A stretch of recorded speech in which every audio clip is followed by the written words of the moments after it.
easiest problem to fix. Okay.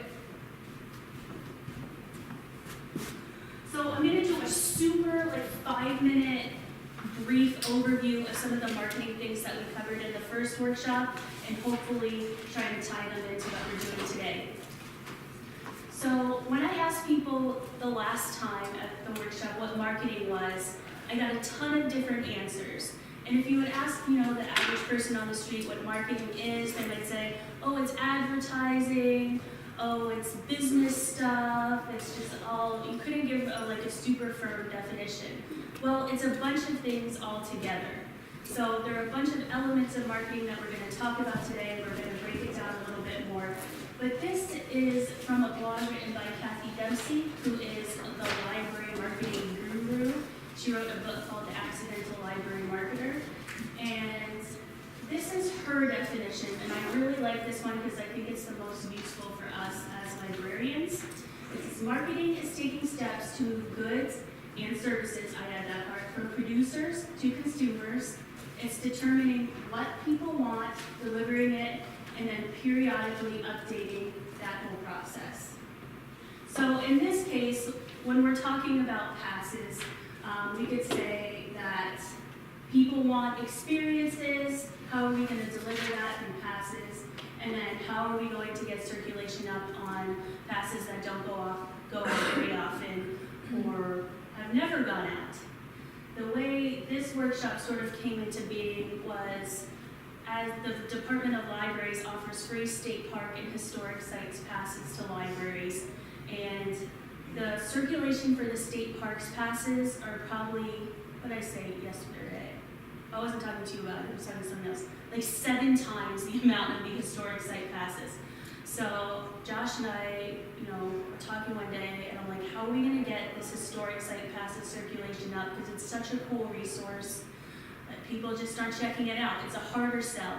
So getting people delivering what they want, which is experiences, but they might not know that they want, for example, a historic site passes experience until you spin it in a way that makes it really exciting for them. And so we're going to talk about today how to deliver things that people don't know they want yet with things they know they want. So creating experiences that maybe bundle a state park and historic site pass together all at one time. So curating experiences for them. So that's a little bit about what we're going to talk about today, but I wanted us all to start with this sort of basic marketing definition. Any questions about that? Okay.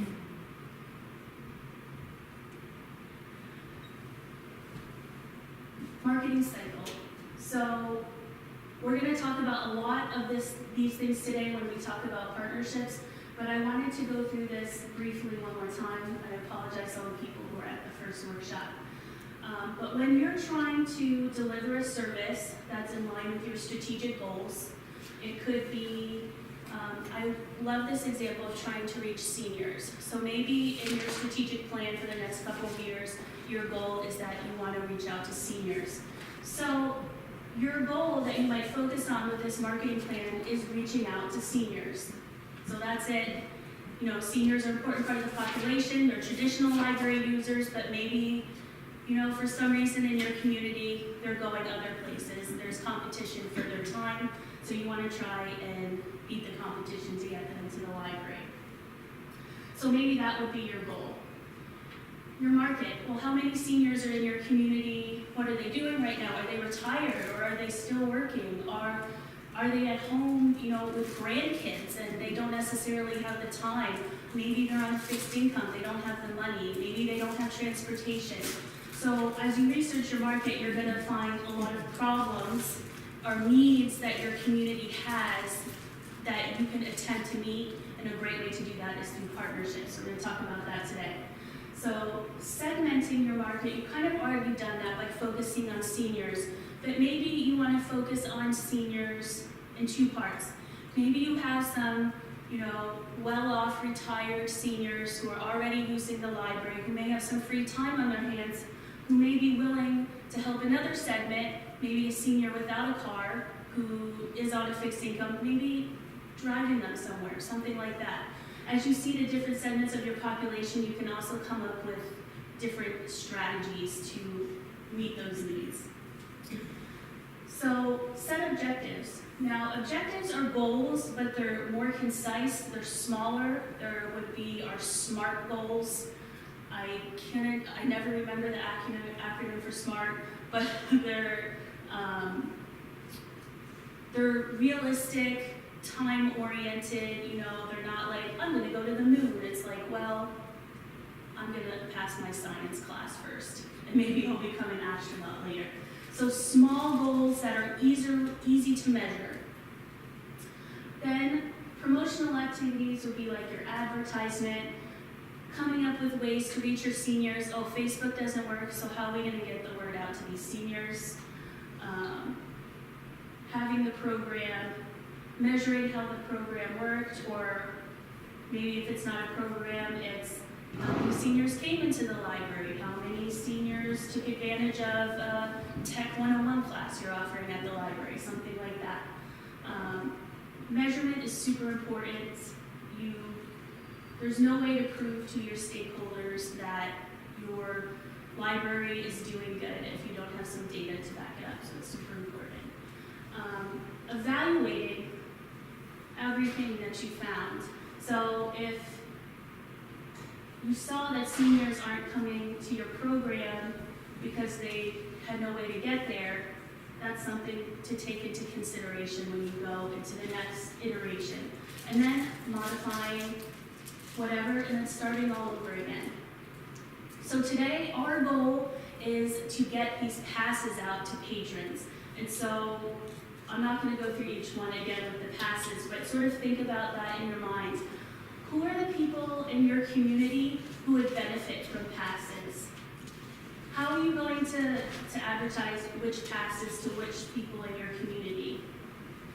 What are some goals that you want for the passes? Maybe you want Circs to go up by 50%. Maybe you really only want a modest increase, maybe only 10% to start off. This summer, maybe in the 3 months of this summer, you want a 10% increase in certain passes. That's an awesome goal. How are you going to promote these activities? And we're going to talk about that today to get those out. How are you going to measure blah, blah, blah, blah, blah. Does that make sense? Yes, okay. Let me just check time here. 1, 2. Okay, perfect. When we think about the marketing cycle and our marketing definition, which is on the bottom here, there are different elements of marketing that we're going to talk about. Go through these super quickly. Product is obviously the product you're trying to deliver to your patrons. It's one part of marketing. Focusing on price. Libraries kill it in this because most of our stuff is free. Hello, welcome.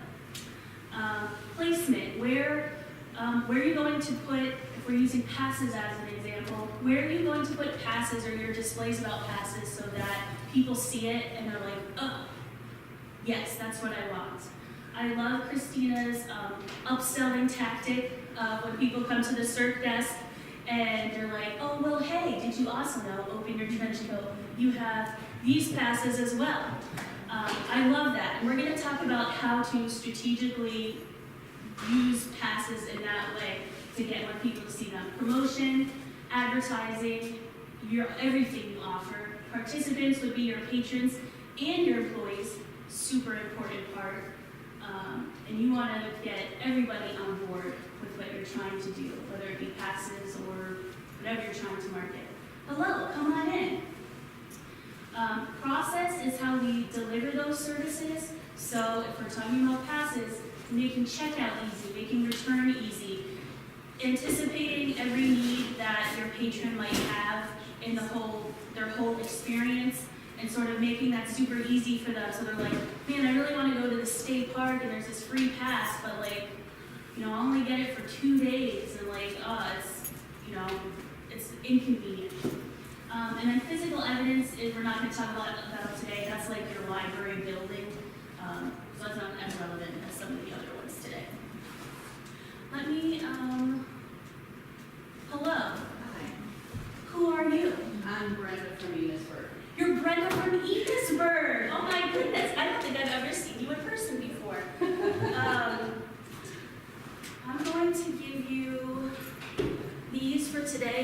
because you came so far. Hello. Get these out. So Reen, you went to the first one, right? Yes. So you have your binders. So these Yes. are today's handouts. All right, Get thank these you. for you. Somebody else come in? This person? They must have left. Okay. So that's VHS. Oh, that's Eileen. I don't know. That was somebody totally different. Okay. So, unless you're offering a pass to go to your library, which seems unlikely, you're going to have to collaborate to disseminate these passes to your patrons and get them to go to really exciting and awesome places. I think these are all really self-explanatory. Are there the advantages of collaboration? And these are in your, let's see. If you look at the first part of your handouts for today, Web Junction is an awesome continuing education site for librarians. I use it all of the time. Highly recommend it for pretty much any library topic you'd ever want to know. And they're free. So I have a couple of handouts from that site, and because you can sort of digest these on your own, I'm not going to go through them too much. We're just going to do a brief overview. But this community partnership and collaboration guide, and then there's communication and partnership tools with a different list of organizations that you can collaborate with that you might not have thought of before. And Josh also has something similar in the handout he made for the workshop. And then this one, effectively collaborating with other libraries and partners. So I recommend at your leisure, when you can really take some time to look at this, to go through these, but we're going to go a few of these today. So some of the advantages of collaboration. Market expansion.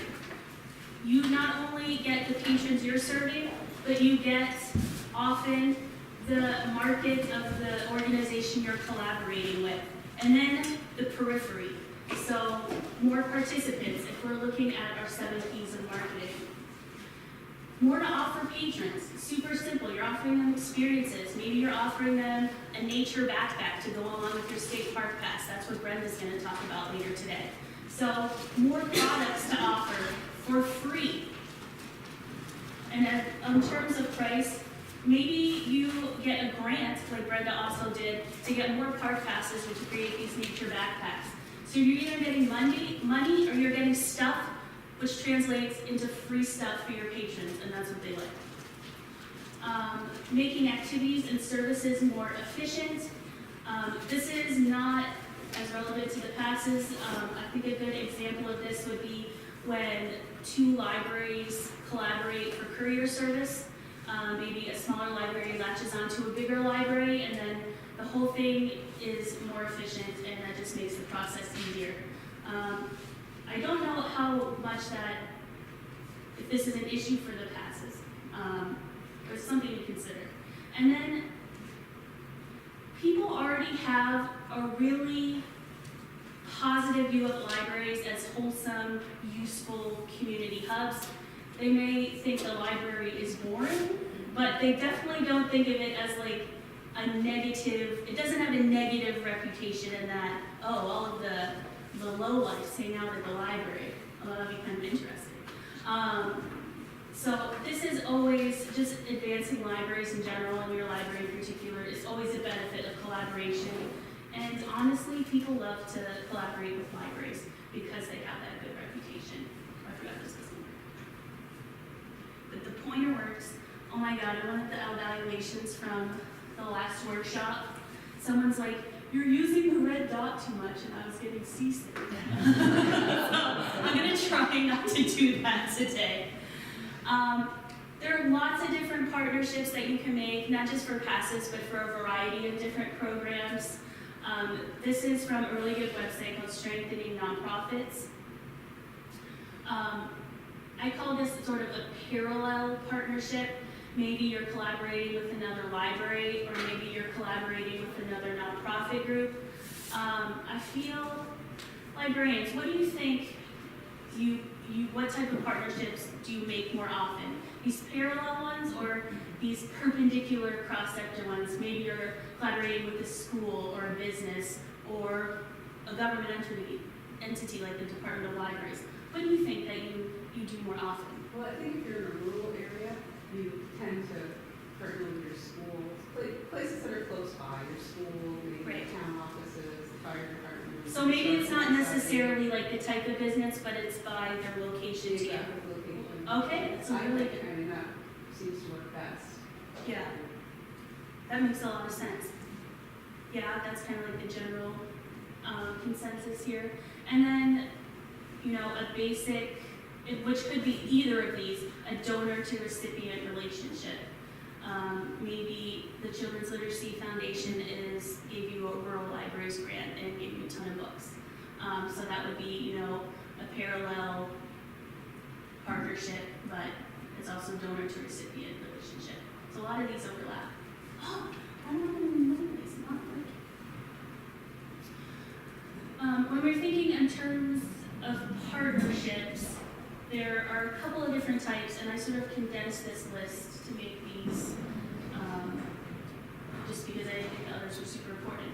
But a collaboration and a strategic alliance might not necessarily have money involved. This is when two entities are coming together to sort of deliver a service or disseminate information. A strategic alliance that the Department of Libraries had recently was with the Hart Center when we gave our opioid and Narcan workshop.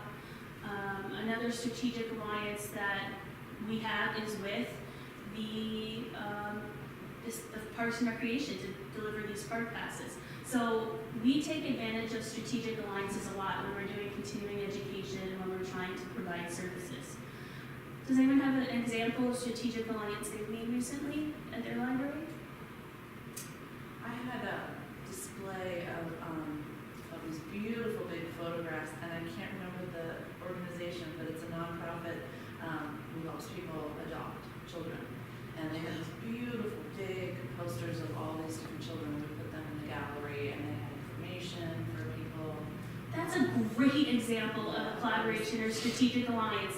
Not necessarily money involved, but you're getting, people are coming to the library, they're getting some publicity, but then you're also getting some goodwill. Like, wow, the library is really doing this really nice thing for this organization that really needs it. That's a really great example. Integration is sort of when two entities take responsibility for shared things. So one example is like the shared library card system that's sort of in the western part of the state. And I would say another one would maybe be the courier service. But this one's not as ubiquitous as the others. And then a funding alliance, where some sort of money was involved. It's either a donor-recipient relationship, cost sharing, which would be like the courier service when a little library tacks onto a bigger one, or a grant match where you're given either a grant like the donor recipient, or you're given a grant and then you also put in that same amount from your own resources. In terms of passes, we're going to focus more on, unless you consider, a pass equal to money, which you could, it could be a funding alliance. So we're going to talk about more about collaboration and how to strategically partner with organizations to provide some awesome stuff for your patrons. Let's see. What time are we at, Josh? 9:29. Okay, super fast. Again, this is all in those first handouts that I just talked about. But we're quickly going to go through, the process of partnership, and maybe we'll use passes as an example.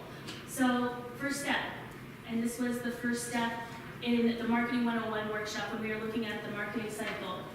We're going to identify a community need and determine whether it is in the library's scope to meet this need. So maybe the need is that kids in the summer are super bored and they're causing trouble. And part of our strategic plan is to serve youth, and we can definitely offer something to get them out of the cornfield, setting fires, to in the library to do stuff. My cousin set a field on fire when he was young, so it happens.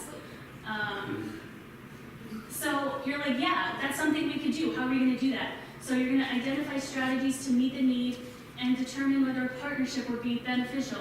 Well, maybe you're a one-person library and there are 20 kids causing a ruckus. You're probably not going to do that by yourself. You're probably going to need either volunteers, which is its own form of partnership, or maybe you're going to need another organization to come in and help handle these kids. So you're like, yeah, definitely need a partnership. We're looking for potential partners. There is, on the back of your community partnership and collaboration guide, there is a potential partners worksheet. So when you're thinking about partnering with an organization, you don't have to be this formal about it, but you can take a look at this worksheet and decide if this is a useful partnership, if it's in line with your strategic goals, if it's going to make the library look good or bad, all of that sort of stuff. So I highly recommend taking a look at this later. So maybe you identify a local 4-H organization or something like that that's having a summer camp for kids. And maybe these kids causing trouble in your town don't have enough money to go to 4-H camp. So you're like, well, maybe it's part of our strategic goals to provide enrichment for kids, whether that be literacy or, health stuff, exercise, meals, whatever. So yeah, that's really good. You're gonna think about the reputation and the optics. So 4-H generally has a really good reputation in your community, and so does the library, so that makes a lot of sense. Maybe partnering with, I'm trying to think of a bad one in this example. The, Church of the Flying Spaghetti Monster Youth Corps might not be the best partnership for this sort of thing. You know what I mean? How is it going to look to the community? How is the partnership going to look to your community? And is it going to increase your reputation, keep it the same, or make it look worse? And then in terms of talking about partnership, that word can have legal implications. So if you end up writing something up, just make sure your language is clear and doesn't involve any sort of legalese. So you're like, yeah, I want this 4-H group to come take care of these wild kids. And I have some money. I got a grant to provide tuition for these kids to go to this 4-H camp. Maybe the 4-H camp is like, hey, we have 20 scholarships for these kids to go to the camp. And then maybe they'll finish off the day in the library, something like that. So you're gonna say, what do you both bring to the table? And this effectively collaborating with other libraries handout. There's a really good section of what does the library bring to the collaboration. So anytime you're having a meeting with a partner, you got a list of the great things libraries do. They're free, they have good reputation, they're providing knowledge, they're safe, all of those good things. So what do you both bring to the table? What are your goals? Who's gonna do what? What's the timeline? And then writing everything up so that it's super concise and everybody knows exactly what's happening. Implementing the program, so throughout the summer, you're gonna talk to 4-H and say, how is this going? Do the kids like the program? Are they setting fires in the 4-H fields now instead of in our fields behind the library? What's going on? So you're gonna talk to them and see how it's going, and then at the end you'll evaluate and you'll say, wow, these kids stopped setting fires in the fields and they made friends and they're healthier and happy, and maybe somebody wants to be a junior counselor next year. So you're like, oh, well, that was successful, how are we gonna do this again? And before I hand it off to our lovely presenter, Eileen, from the Historical Society, just gonna finish up with some best practices. These are also in your handouts. Often as librarians, we want to solve the whole world, and that's definitely true for us at the Department of Libraries. But, you know, especially in our small rural libraries, our one-person libraries, you know, you can't do everything. You have to prioritize, you have to decide what goal is the most important that I want to meet this year or this summer. So don't bite off more than you can chew. Frequent communication. I can't tell you how many times our staff has reached out to organizations and maybe we get an email back 3 months later, or we never hear back at all. It's just a lost opportunity. So frequent and honest and open communication. If they're trying to get you to do something that you just don't have the capacity to do, you have to be like, well, I can't do that, but I can do this. Put it in writing, be specific. This one's huge. I'm going to talk about this a little bit more at the end. But in your advertisements, when you're maybe your local news station is coming to do a segment, you want to put their logos on everything, you want to shout them out. Often, some of the things we give to libraries as part of the libraries were not mentioned at all. I'm not salty at all, not bitter at all, don't worry. But you want to give credit to everyone. We get money from the Institute of Museum and Library Services for our programs. We have to put their logo on everything. We have to put their byline on everything. So it's good etiquette and sometimes legally required to put logos on things and give credit to the people who are giving you money or stuff. Take tons of notes, document everything, take pictures. You know, hopefully something bad doesn't happen, but if it does, you have all this evidence. And if something good happens, you have all the evidence. You can be like, wow, look what we did, look what we accomplished. You know, when I did the Marketing 101 workshop, I always take pictures of the workshop, but because I was doing the workshop, nobody took pictures. And there are no pictures of me doing the workshop. Also, not bitter, not salty. But you want to document everything and make sure that you have all of this good evidence at the end. And then evaluate. We evaluate at the end of every workshop that we do. I read them super carefully. I know all of our consultants do. It's not a waste of your time. I made a ton of changes to this workshop based on the feedback from the first workshop. So it's super important to just sort of have a debrief at the end, a culminating experience, even if it's something as simple as a pass. So, what does that have to do with library passes? I think every pass is a partnership, said that at the beginning. So use these partnerships to curate experiences for your patrons, build an entire itinerary around one pass. Oh my goodness, I'm running super over today. I'm gonna skip this part for right now, and I'm gonna go back to it sort of after we take our break. Sound good? Okay, this Eileen is supposed to... Take a very quick attempt to make that over. You made that work. Sure. This is Eileen from the Vermont Historical Society, who is our neighbor. They live with us in this building, and she was nice enough to accept my invitation to come. She has passes. That's the connection, but she has a lot of other cool stuff too. So I'm gonna let her take the floor right now. Thanks for sharing. Yeah. So as Jennifer said, I'm with the Vermont Historical Society. And so just for sort of reference, for probably a lot of you do know this, but just in case you don't. So we are in this building here called the Vermont History Center. And besides the Department of Libraries, there's the Archaeological Research Center. And then we have our offices, we have our collections in our library in this building, as well as a couple of exhibit galleries. If you do get a chance here, we have one exhibit that's in process, but one that's open. It's our Icons and Oddities gallery, which kind of has a mishmash of interesting things in there. So feel free to take a look in there if you get a chance today. But our main visitation and museum is the Vermont History Museum in Montpelier, which is at the Pavilion Building next to the State House, right downtown. And if you have a child, if you've been a child in Vermont, chances are you've been to the Vermont History Museum. It's basically what we see the story of Vermont from the last ice age to today. And so that's basically what we provide library passes for. So I guess my first question is, Does everybody have a pass for your library for the Vermont History Museum? No, okay. I do have some today, so I'm gonna pass them around. I will say these also are a little bit of a different looking one than some of the older ones. So if you have an older style one and you want a new style one, feel free to take one. We don't mind because we sort of changed the look a little bit. If you one's looking raggedy and you want a new pass, feel free to take it.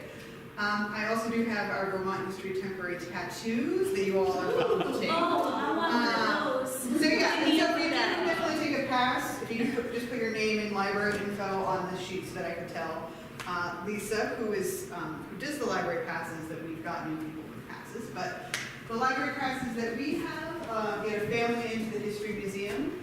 So that's adults and kids. And so, you know, we consider it, you know, I think as Jennifer was saying, a great partnership opportunity, a great opportunity to provide services and to break down barriers of attendance at the museum. You know, we want to make sure that people, you know, that there's no reason they can't attend from a monetary standpoint.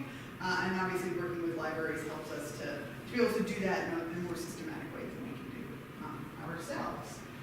So, you know, I want to talk a little bit today about passes, and I know Jennifer wanted to sort of talk through a little bit about history sites and museums in particular, and how to think about sort of marketing and working with those sites over something like a science museum or specific kids museums, which I would guess in a general sense, like passes to like the Monshire, if you have them, are probably fairly popular, whereas the historic sites might not be, but I think there's a lot of value to different audiences for those that you guys can leverage and have be usable.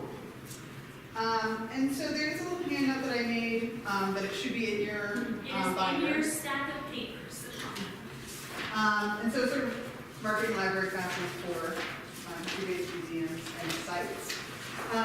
There are over 190 local historical societies and museums in the state. They're everywhere. You all might already work with them. They might be in your building. They might be in the building next door. They might be in the town hall. You know, so they're definitely around. A lot of them don't necessarily have a museum or a museum you have to pay money to get into, so you might not be seeing library passes for them. But I think, you know, they're another great resource for sort of talking about education, learning, and exploration in the state that you can use as something that you can promote from a library standpoint. So one of my sort of suggestions, and this is something I think a lot of you, and probably if you took any of the marketing workshops, you might already do with things like books and programs that you have. I call it play matchmaker, sort of finding the interests that sort of align with the site. So my examples are you know, if you like the quiet type, you might want to visit the Calvin Coolidge State Historic Site in Plymouth, because Calvin Coolidge was known for being a very quiet man.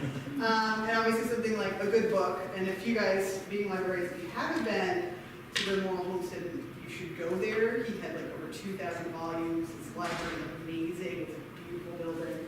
You will get all jealous and weepy. Like it's a beautiful library if you get a chance to go there. And then I call it Playing the Pickle is the History Museum in Montpelier. We have the tavern, which people like to go in. You can put on a tricorder hat and you can drink some ale from a mug. And everybody of every age seems to enjoy that kind of thing. So, you know, and so sort of think about what might be the interest, what might be sort of a tag that you can sort of match somebody with to go to a different site. I also like the idea of looking at books. This is another research you guys have. You have great, you have books, you have people who are interested in certain types of things. You know, there's a lot of great Vermont history books around, but then there's also a lot of general history books. I mean, Hamilton's big these days. You know, so talk to people about going to one of the historic sites around the Revolutionary War, like Chimney Point or Hubbardton. Those sort of links, if you know people have a certain interest, that historic sites and museums in the state would be great places to go to. I sort of, for the adults in the audience, the one thing about history museums that I think is a little different, and this is where it gets different from like the popular science museums, is it tends to be an older or more adult audience tends to have more interest in history. And so this might be a great way of engaging older patrons that you don't otherwise do with passes to historic sites. Or to being able to also, what I say, give them a little paper social media. So again, they may not be as, though sometimes now they are, more on social media than the young kids are. But you know, it might be sort of being able to give them a calendar of events for sites that are around that you have passes for, so that they can look it up and see if there's something interesting they might want to go to, or they might want to use that pass for. Or encouraging them to carpool, like get a senior sort of carpool together to go to a site that has a pass. That again, they might not otherwise be able to go to on their own. So I think that's another advantage that history sites tend to have. And then the other thing is sort of emphasizing exploration, and that's something Jennifer said, it's sort of packaged up, So where the History Museum is in Montpelier makes a fantastic day. And again, I think you can give folks that sort of opportunity to sort of say like, hey, take a pass, explore, Vermont, explore a place in Vermont, and use that as sort of a jumping off point for all of these other bits and pieces of information that your patrons, I think, will enjoy. And then again, I think speaks back to that learning and that exploration, and hopefully that sort of patron service that you guys are looking for, that both gets them in the library, but also sort of helps them to explore Vermont as well. Any questions related to sort of marketing or historic sites in Vermont?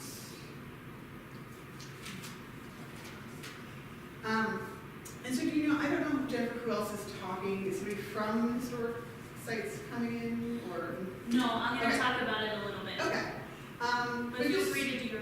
Yeah, well, I was just going to clarify, and again, this is sort of where clarifying where we are. We're the Vermont History Museum, so we're a private nonprofit. Then you have the state historic sites, which are a number of sites run by the state of Vermont throughout the state. And then again, you're going to have other sort of history museums.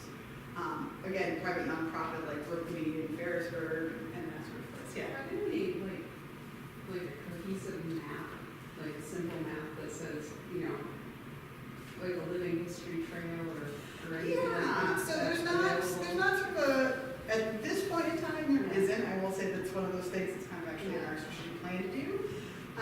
We actually have an online directory, so on our website, which is vermonthistory.org, we have what's called the League of Local Historical Societies and Museums directory, which we shorten that name. But that's basically, a county by county listing of the historical societies and most of the museums. History Can I bases jump in state. 1 second, Yeah. Eileen? Because Josh and I just looked at each other poignantly. That sort of map is something that we're thinking about creating because we have all of these passes, especially for historic sites. That's one of the brainstorming discussion topics that we have available during that time period today. So definitely keep that in the back of your mind. And I also want to shout out the Vermont African American Heritage Trail. That has already been curated and is available and involves some historic sites that we have passes for. Some are simply markers on the road. So there's a lot of free stuff and other places where you can get cheap passes for. So maybe that's an experience you curate for your patrons.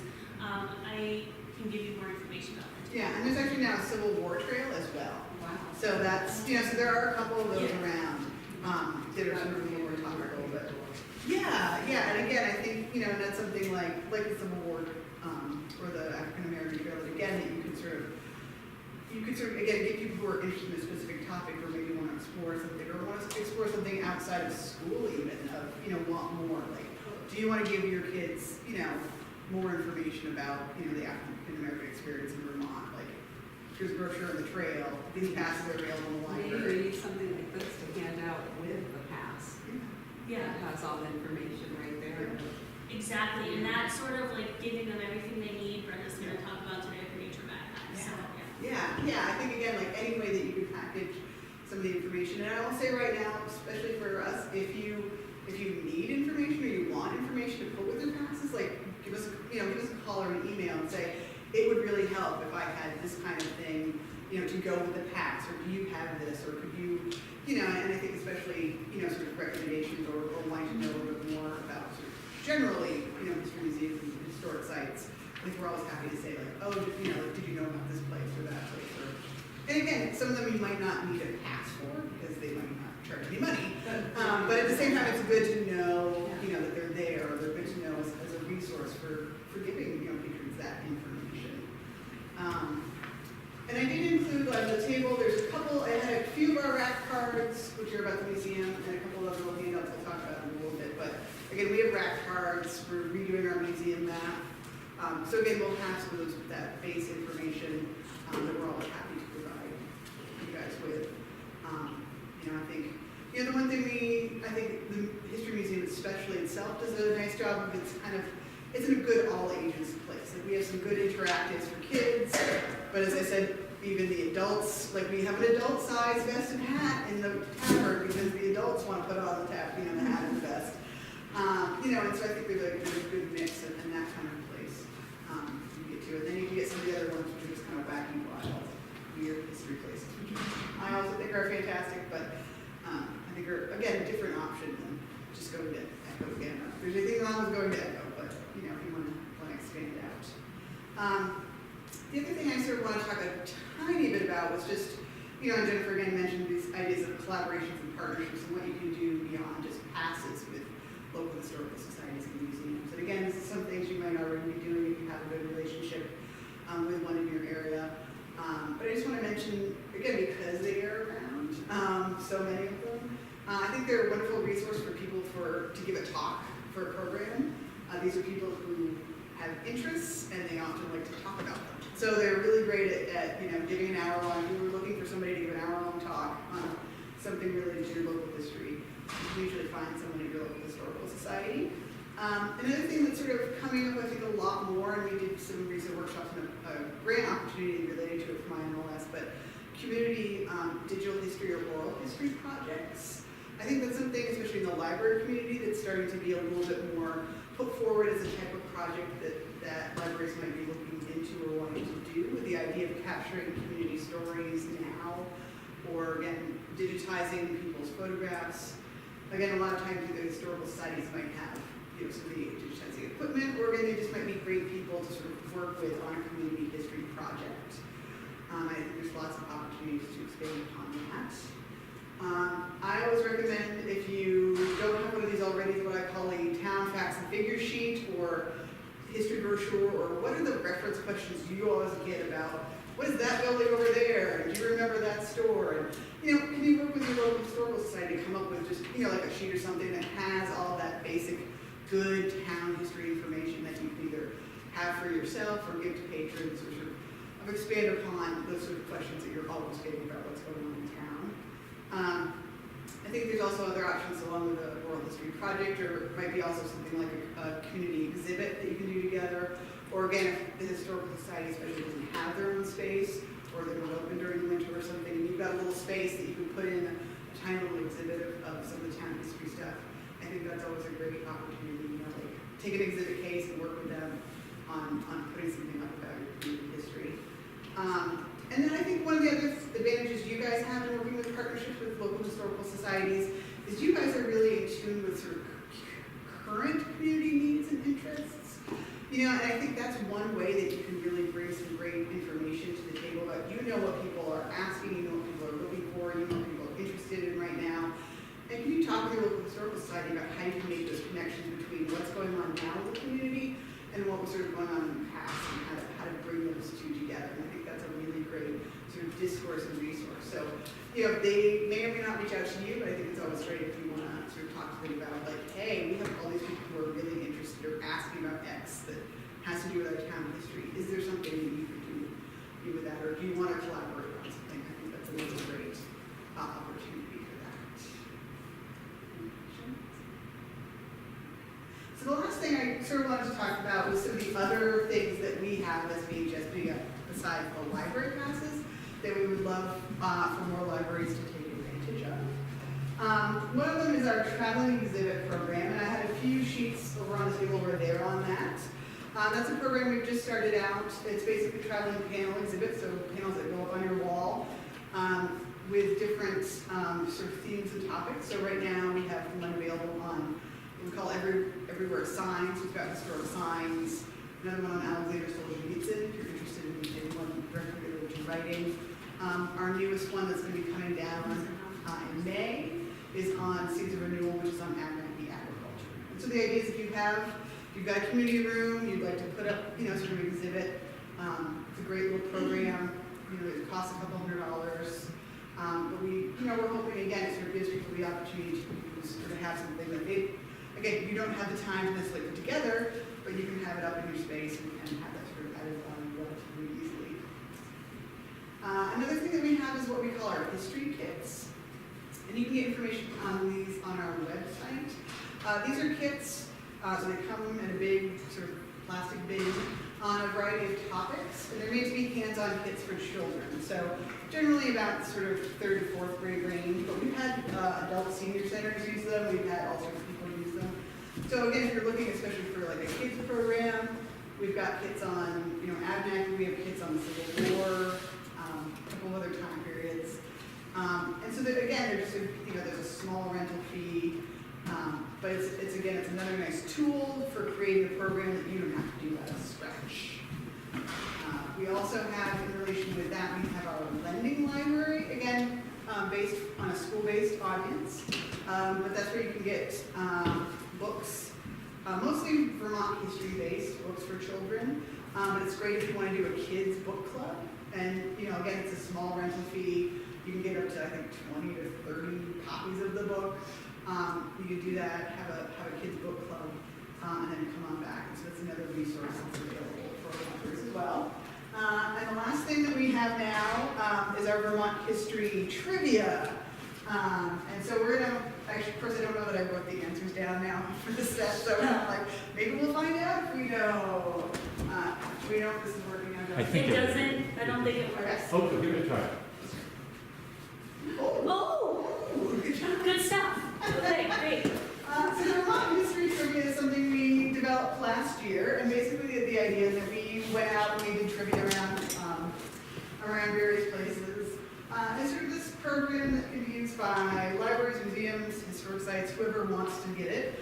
You've got a pre-packaged trivia program that you can run yourself. So it does come on a PowerPoint. You can also get it in a paper format if you don't have a TV or anything to run it on. And you get different rounds. And the nice thing about this, there's a couple of nice things I think that we've sort of developed to make it relatively easy. They are multiple choice. So I think this makes it a lot more accessible. Some people get really kind of like, I don't know if I know enough about Vermont history. It's multiple choice, and I will say this is kind of the kids' multiple choice thing, where there's one usually really obviously wrong one, and two that are probably okay, and then there's a few that you have to either know or you guess, or you just kind of like make it up. But it makes it, I think, a little more accessible for different levels of folks. And so this is where I have to remember which of the following is, does anybody know which is smaller than 4,000 feet? D. I think it's mountain. Ellen? I think that this is gonna be, see, this is where I have to go back and like look at my answers that I didn't bring. I know, now I'm gonna, somebody Google that. But we have different rounds. There's geography themes, there's themes related to famous people and animals and all these sorts of things. This one I do know the answer to. Does anybody know what I've already?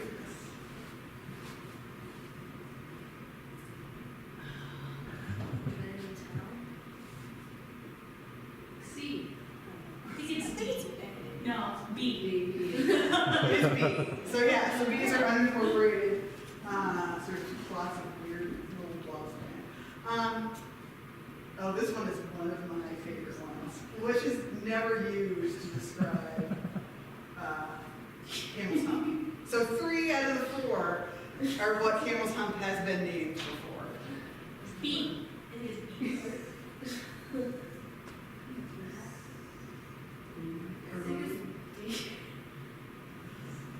C? It's actually C. So it has been named all of those at various times. So obviously, Couchon is a French name, so the French named it that. Camel's Rump was what it was called before it was called Camel's Hump. Somebody must have thought maybe they needed a little bit more and that's how Vedi Sowatso is the Abnaki name for Camel's Hump. So yeah, so these are sort of, again, we think it's a lot of fun. You can get one round digitally for free, and the information, again, is also on your kit if you want to just check it out and see what it is. And then we have options for getting all of the rounds if you want. We have options to get kits. So I did, in the basket sort of over there, I brought a few examples of what we have for prizes. If you get a kit with the prizes, we have, Vermont History Ice Scraper, which is very good this morning, would work well. But again, this is great. This is the kind of program, and part of the reason we did this was, for our own programming, but also for historical societies and museums. And this idea of putting together something that makes it easier for you guys to have a program. So you could do this as a fundraiser. You could work. We've had organizations that work. They go to a restaurant and they do, a true trivia program, and maybe it's a fundraiser for you. Or you can do something that's, again, sort of a little lighthearted, just a program in the library or something like that, where you want to get people together and have a nice, just sort of a fun time. Do teams, you can make it competitive or not, depending on what you want to do. So that's definitely, I think another great program that we sort of just developed that we hope more librarians will take advantage of. So, any questions? Yeah. The traveling exhibit you talked about, like how long does the library have that for? So right now, the initial sort of set is 6 weeks. You can have it for longer if there's, basically sort of like if nobody else has reserved it and you want to reserve it for 12 weeks or something like that, we can work on that. That's definitely one of those programs that's relatively new, so we're kind of in the workable stages of like, hey, does something work for you to have it for longer or shorter or that kind of thing. So it's definitely something where we'd love to get them out and about. So whatever we can do that with people, I think is where we're at. I do have a couple of brief questions for the folks either that grab the library pass new or have passes. We would like to know our library passes don't expire. So if somebody might have a library pass that they've had for 10 years as far as we know out there. And they are just kind of like little laminated things, which basically we laminate one of our regular passes, that's how we do it. We don't get too fancy. How does that work for people? Like, is that a good size? Is that a good way of doing it? You all sort of feel like that's good, workable kind of thing. We'll leave it up to you, the break, and just ask all the questions and see if anyone knows the answer to any of these. Yes, absolutely. Wait, what was the question again? No, it was asked, it was the question about the pass sizes. Okay. But yeah, feel free if you want to, like, anybody wants to ask any of the questions when you're, Oh yeah, we'll have it for fun, yeah. Thank you so much. So your prizes, are you taking those back? I will take them here for the morning. Okay. So if anyone wants to, again, that's just a sample of what we have available. I think it's also nice if you're thinking of doing kind of your own thing, like these are some of the options of the type of things you can get. I forget the temporary tattoos, by the way, they're super cheap. So if you're interested at all in doing like your own little temporary tattoo, it's kind of a fun thing to do out with people. So I would definitely recommend it. Thank you, Thank Eileen. you guys. Really appreciate What do it. you think? Let me, Carol, these are today's handouts, it's okay. Awesome, so I'm super excited about these trivia kits. I found out about them at the open house that VHS and the Department of Libraries had together, and I want to have a birthday party. I turned 29 this year, and I'm thinking it's going to be Vermont History Week. Caroline, you want to introduce yourself to the peeps? Sure. I'm Caroline. I'm from the North Bureau Public Library, and I'm sorry I'm so late. Our next presenter, so let me tell you how I found Brenda. I was looking at the state park stats. You guys so graciously send us those every year. I do look at them. I send them on to Parks and Recreation for them to say, so they can justify giving us free passes every year. And I get them for the historic sites too. I send them off there. But then I look at them too, and I was just running down the circs of these passes, and there's just a humongous number. And I said, whoa, Enosburgh? Who's been to Enosburgh?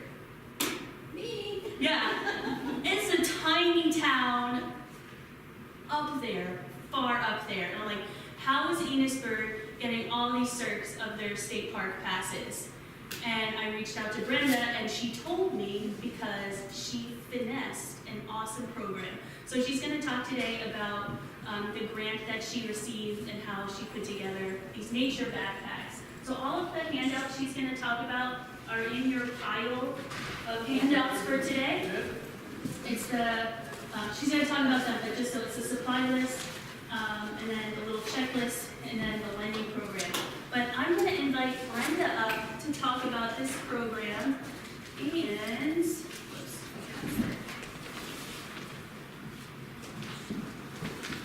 so, give her a nice, warm up.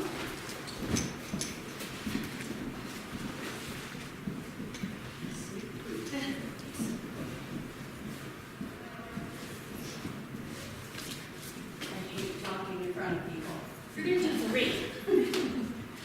So, as she said, I'm Brenda. I'm going to talk about how I got the state park passes to be used even more than they were before, which was an issue because we always got the free one and then we'd order a second one that we paid for, and we'd still have a waiting list. So I was like, how can I change this so that we can get this out to more people because somebody wanted it? So we're fortunate, as Michelle knows, in Franklin, Randolph counties, we have a program called Rise Vermont. And they are all about getting people out and being active. And a few years ago, they graciously gave all of us who wanted it 8 pairs of snowshoes that we lend out. Then I wrote a grant 2 years ago and got an additional 10 pairs from them and bags to put each pair in that people would take out when they took them out. So last year I was like, what can I do that took care of winter? I want to do warm weather. So I wrote a grant about nature backpacks. I said, let's do something to get them outside in the summer. What do I want in my backpack? So I got thinking about it, and one of the things I really wanted was the state park pass. And we could apply for the grant for up to $1,500. And I knew, okay, 6 backpacks is $300 just for the passes. So I wrote the grant, submitted it to Rise Vermont, and they were thrilled. They actually were hoping to kind of mirror this program, but they haven't gotten the funding to do that yet. So through talking to some patrons, I decided we'd do field guides, animal tracking, state park paths, a lot of different things. And I have here a backpack if you want to look at. They estimate, I tell patrons, $250 to $300. If they don't return it or they lose it, they're going to have to pay us for that, and they sign an agreement. It's the same thing we do with the snowshoes. They also waive any responsibility to us or the town for if they were to get hurt using our backpack. Just a safety feature. So, as I said, in here, of course, it's a state park pass, and we number them all, so we can track them all. Go with the backpack. Each backpack is done. There's a journal that stays in the backpack, and we invite families to make a little note in it about what they did. There's a little kids journal, so that the kids can make their own notes, do whatever they want in it, and they get to keep that. They get to keep a whistle, because they're outside, they need a whistle for safety. And these backpacks are wonderful. On the list, you will see where I got them. And it's sciencetools.com, I think it was. And you get the backpack, and in your handout, it tells you everything that came in the backpack. So like these wonderful little binoculars, like you know, it came in the backpack, and the kids love them. They love using those. A little compact magnifying glass. You put pencils in, they can keep them. You put pencil sharpeners in. We have a little ruler plus a tape measure.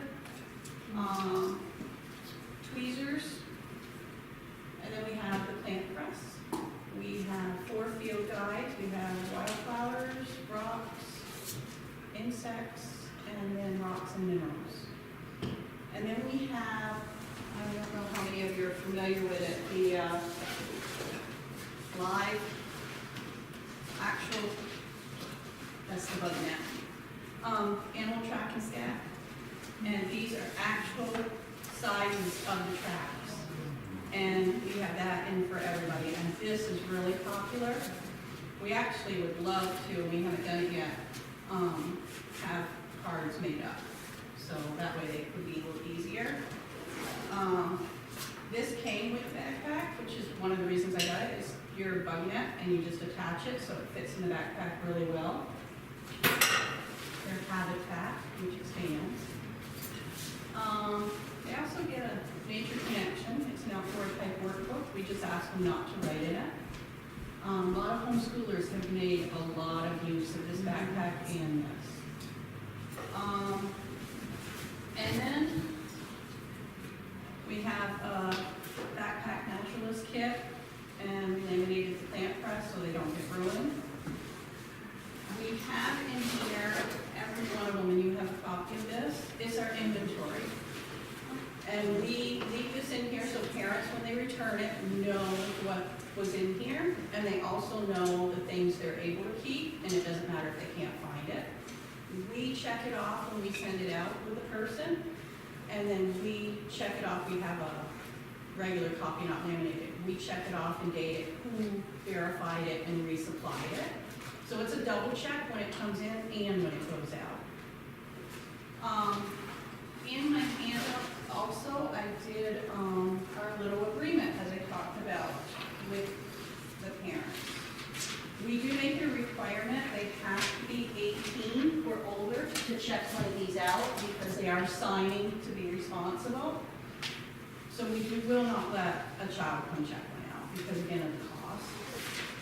So this is the lending program agreement, and every backpack has that, and we have again a signature from us for when it is checked in and the date, so that way we have ourselves, we keep it for a little bit, so that way we know if there's something wrong, we can go back to which staff member, because now I have 4 staff members.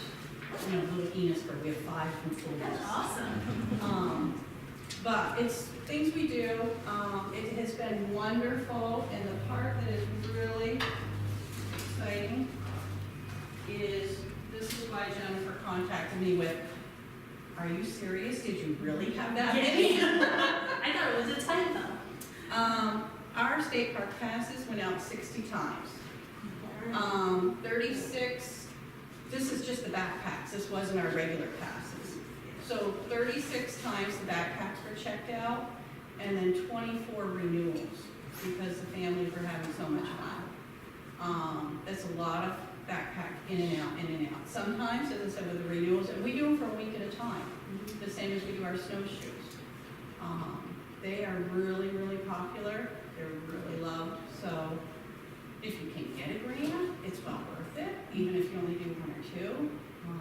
But again, and Michelle being in Highgate has the same opportunities of that really well. And I think, that's a partnership. We do more with them. Some of the things I put in here, which again, I do through our organization. Oh, I found something. We put the tick guide in there. And in our library, we have the little tick cards that patrons pick up all summer. The park pass thing.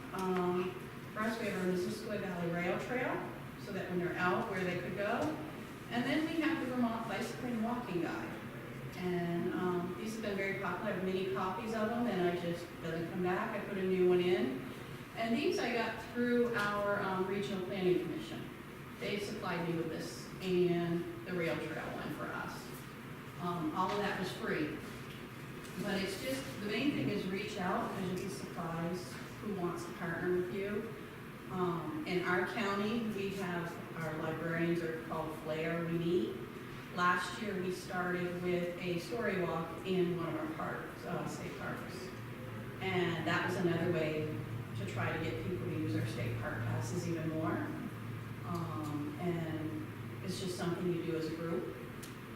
We're lucky we had one librarian who kind of took the responsibility for us because it was in her town, the state park that we were using was. I want to quickly interject. That's a fantastic idea. And then the handout that Josh made, his colleagues at the Burnham, former colleagues at the Burnham, did the same thing in their local state park, and it was a poetry walk. Yes. Similar to the story walk, and that's in the very last handout, all of the information for that too. So I didn't know there was another one that was done. That's I think awesome. it was through that one that we all got the idea. Yeah. Actually. Wonderful how we can help each other with Yes. this. So yeah, so again, I mean, the list tells you where I got everything. I'm a big supporter of Amazon because cost-wise, I can get things so much cheaper. So that's where a lot of the supplies came from, but if you have another source, you know, we all know, we've got to be thrifty when we can. Yes? I have a question about the supplies that came with the backpack. The little whistles and things that the kids can keep, where do you buy those? Does that come with the backpack? It's on the list, Amazon, I got them all through. Okay. And I have a So you supply, buy- I have a drawer in my back meeting room that is just for this replenishing supplies for the backpack. So we all know every time it comes in, we go in, we grab the pencils, the glue stick, you know, whatever might miss. I do have extra tweezers and those things that typically are supposed to come back, but I have extra supply of those because we know things are gonna get lost. The only thing I'd really ask the parents to replace would be the backpack itself or like the field guides, you know, the costly things. But the things I can get for a few dollars, I'm not gonna burden the parents with it. The plant press has been popular, which I was a little surprised with, but I'm thrilled it is. This is really crazy awesome. Crazy awesome. It's a wonderful little thing, and I was as amazed. It was just, as I said, it was something I just wanted to get the kids and parents involved in, and it's been wonderful. So, I don't know, I gotta come up, I've only got a week left to write this year's grant, and what am I gonna do this year? So, How many backpacks do you have? I have 6, and that was, so the grant I wrote was for 1,500, and all the supplies were $1,544. So they'd only cost my library $44 to do 6 backpacks. So I was very, very lucky. And again, Rise Vermont was just so supportive of it. It was an automatic yes. So find that partnership that you may not be aware of. And the way I first learned about it was my very first day on the job was a flare meeting for our county, and they were talking about snowshoes, and I said, what snowshoes? And Rise was there, and they said, well, your library didn't want snowshoes. I said, yes, I do. So that's how it happened. But I never heard of Rise Vermont until then either, so.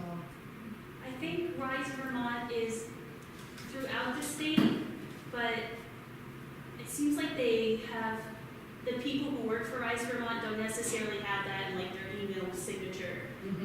So go to their website and you'll be able to find their contacts. I tried to get a little bit more information to see if this kind of thing was happening in other parts of the state. They're super busy, but they're really focused on health things. So I think they give passes for the St. Albans pool Yes, too. we get it.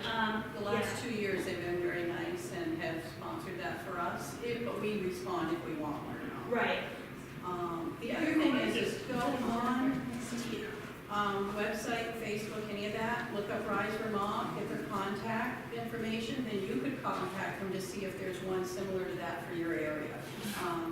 I know our representative, her name is Stacy, and she is phenomenal, how quickly she gets back to you on everything. Her name is Stacy Carpenter, so she does it for the Franklin Grand Isle. But she would be a good one. They also, for us, Rise Vermont, they have their smoothie bite, so they bring a bite and make the smoothies, the kids can have a bite. They go into the schools and get active with them, and they're always posting pictures of, making walks, and so it's all about getting them outside. So anything to do with outside, they very much support.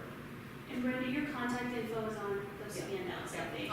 For if you want any more information or you want, you send you something to duplicate, so, you know, we all know why remake something already out there. It's all there, and I'll gladly support anything you need. Any other questions with that? Thank you very much. And Brenda, I'd love to take your picture with one of the backpacks. No, you wouldn't. Please? No, I'm not gonna force you, but I would love that picture if you don't want. We lost something behind the table. Huh? Who's behind the table? It's like a path or something. Speaking of pamphlets, I have a ton of pamphlets here today. So the state parks one that Brenda just showed you, I have a ton of them here. Take all of these. You know, within reason. But these are all for you to take, so take a bunch of them. I have the state parks guide, I have the campground guide, I have historic sites pamphlets, I have the summer fall vacation guide. They also made one for winter and spring, but we're going into summer, so I thought that would make more sense. And we have these road map attraction guides. So this does have, I think it has historic sites, state parks, lodging, events, restaurants, attractions. So before we have our handy dandy like curated map, these are pretty good. Yeah. Oh, and I have this fun bookmarks. Love being a digital citizen. Thank you, Brenda. That was fantastic. So speaking of nature, following Brenda's handout in your list, this nature backpack program has been done all over the country. The Georgia's Department of Libraries, I can't remember what it's actually called, but they have done this backpack program. I believe the Colorado State Library has done this program. Scott Murphy, our former state librarian, was like really into this backpack idea, and maybe one day we'll be able to support this program at our level. But in the meantime, getting funding from a place like Rise Vermont is a really good idea. So there's another article about nature backpacks in your handout. If you just do a quick Google search, you'll find a ton more information. So now our next guest is Corey Hart from Vermont Fish and Wildlife. And we invited Corey because he's great, and also because in terms of bundling experience for your patrons and building an experience around a pass. So I'm gonna quickly do one thing before I invite Corey up here.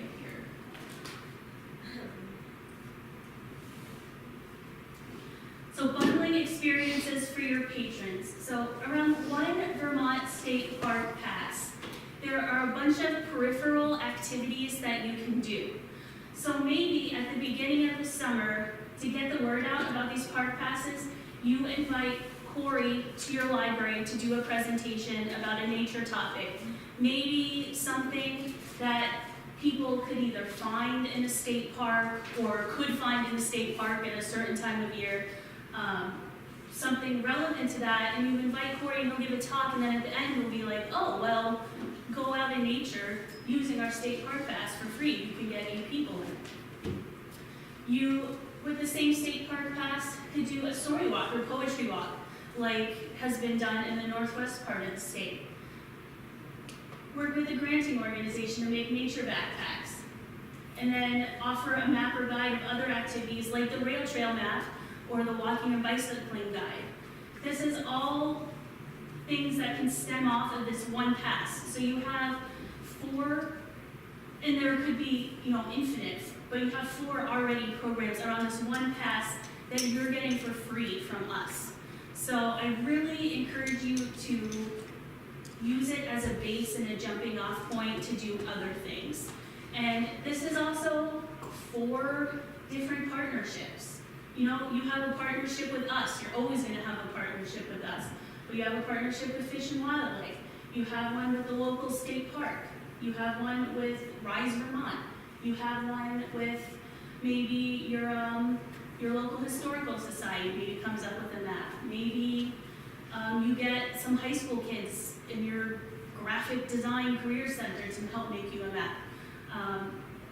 So this is kind of our focus today, is making these passes go out by bundling them up with other things that people might like to do, and making as many partnerships, making as many partnerships as you can. But speaking of getting a Vermont Fish and Wildlife person to come to your library, Joy Borland, who's our continuing education consultant, she had somebody from Fish and Wildlife visit her library when she was the director at Jocelyn Memorial Library. I think she said her presentation was about bears or something, but it was very well attended. Those types of presentations tend to get people who don't usually come into the library to go into the library. So things like hunter education courses or fish and wildlife presentations, maybe get your young men who don't come into the library, might get them into the library. Your, grizzly Vermont farm guys who might not usually come into the library, they might be like, oh, well, that's something I definitely like to hear about. So in terms of reaching the different parts of your market, those non-users, presentations like this are really good. And Vermont is just has an abundance of natural resources to explore and appreciate that it's really kind of easy. So I'm gonna invite Corey up now. He has a presentation, I think, that he's gonna plug in here. Josh, maybe just in case we have issues, which often happens.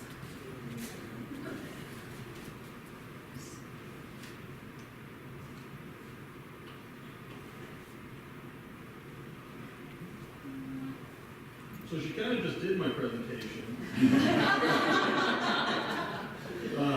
But basically what we'll do is I'm going to tell you about some of the different options that we have for you in terms of the outreach that we do. And we'll go from there. There we go. Okay. We'll stay here until we know it's okay.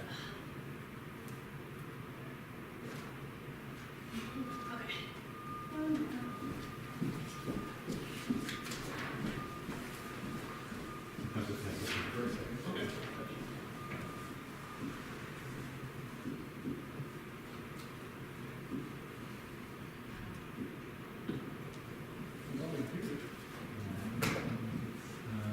There it goes. There we go. There's a thingy Bob might be up there somewhere, or I put it on the table. I can't remember. What is it? It's not in my pocket. Awesome. All right. So everybody here is director of a library or of some sort, correct? Awesome. All right. So my name is Corey Hart. I'm an education specialist with Fish and Wildlife. Primarily, one of my big roles in the department is I do most of our aquatic education. But I also go to schools and do wildlife programs, tracking programs, lot of different variety there. Today what we're going to be talking about is basically 3 different styles of education programs that would be appropriate in the library setting. Not all of our programs would be appropriate for your particular library. There's a lot of different factors that go into it. So for a fishing program, if you don't have a body of water nearby, that might not be a good choice for your library.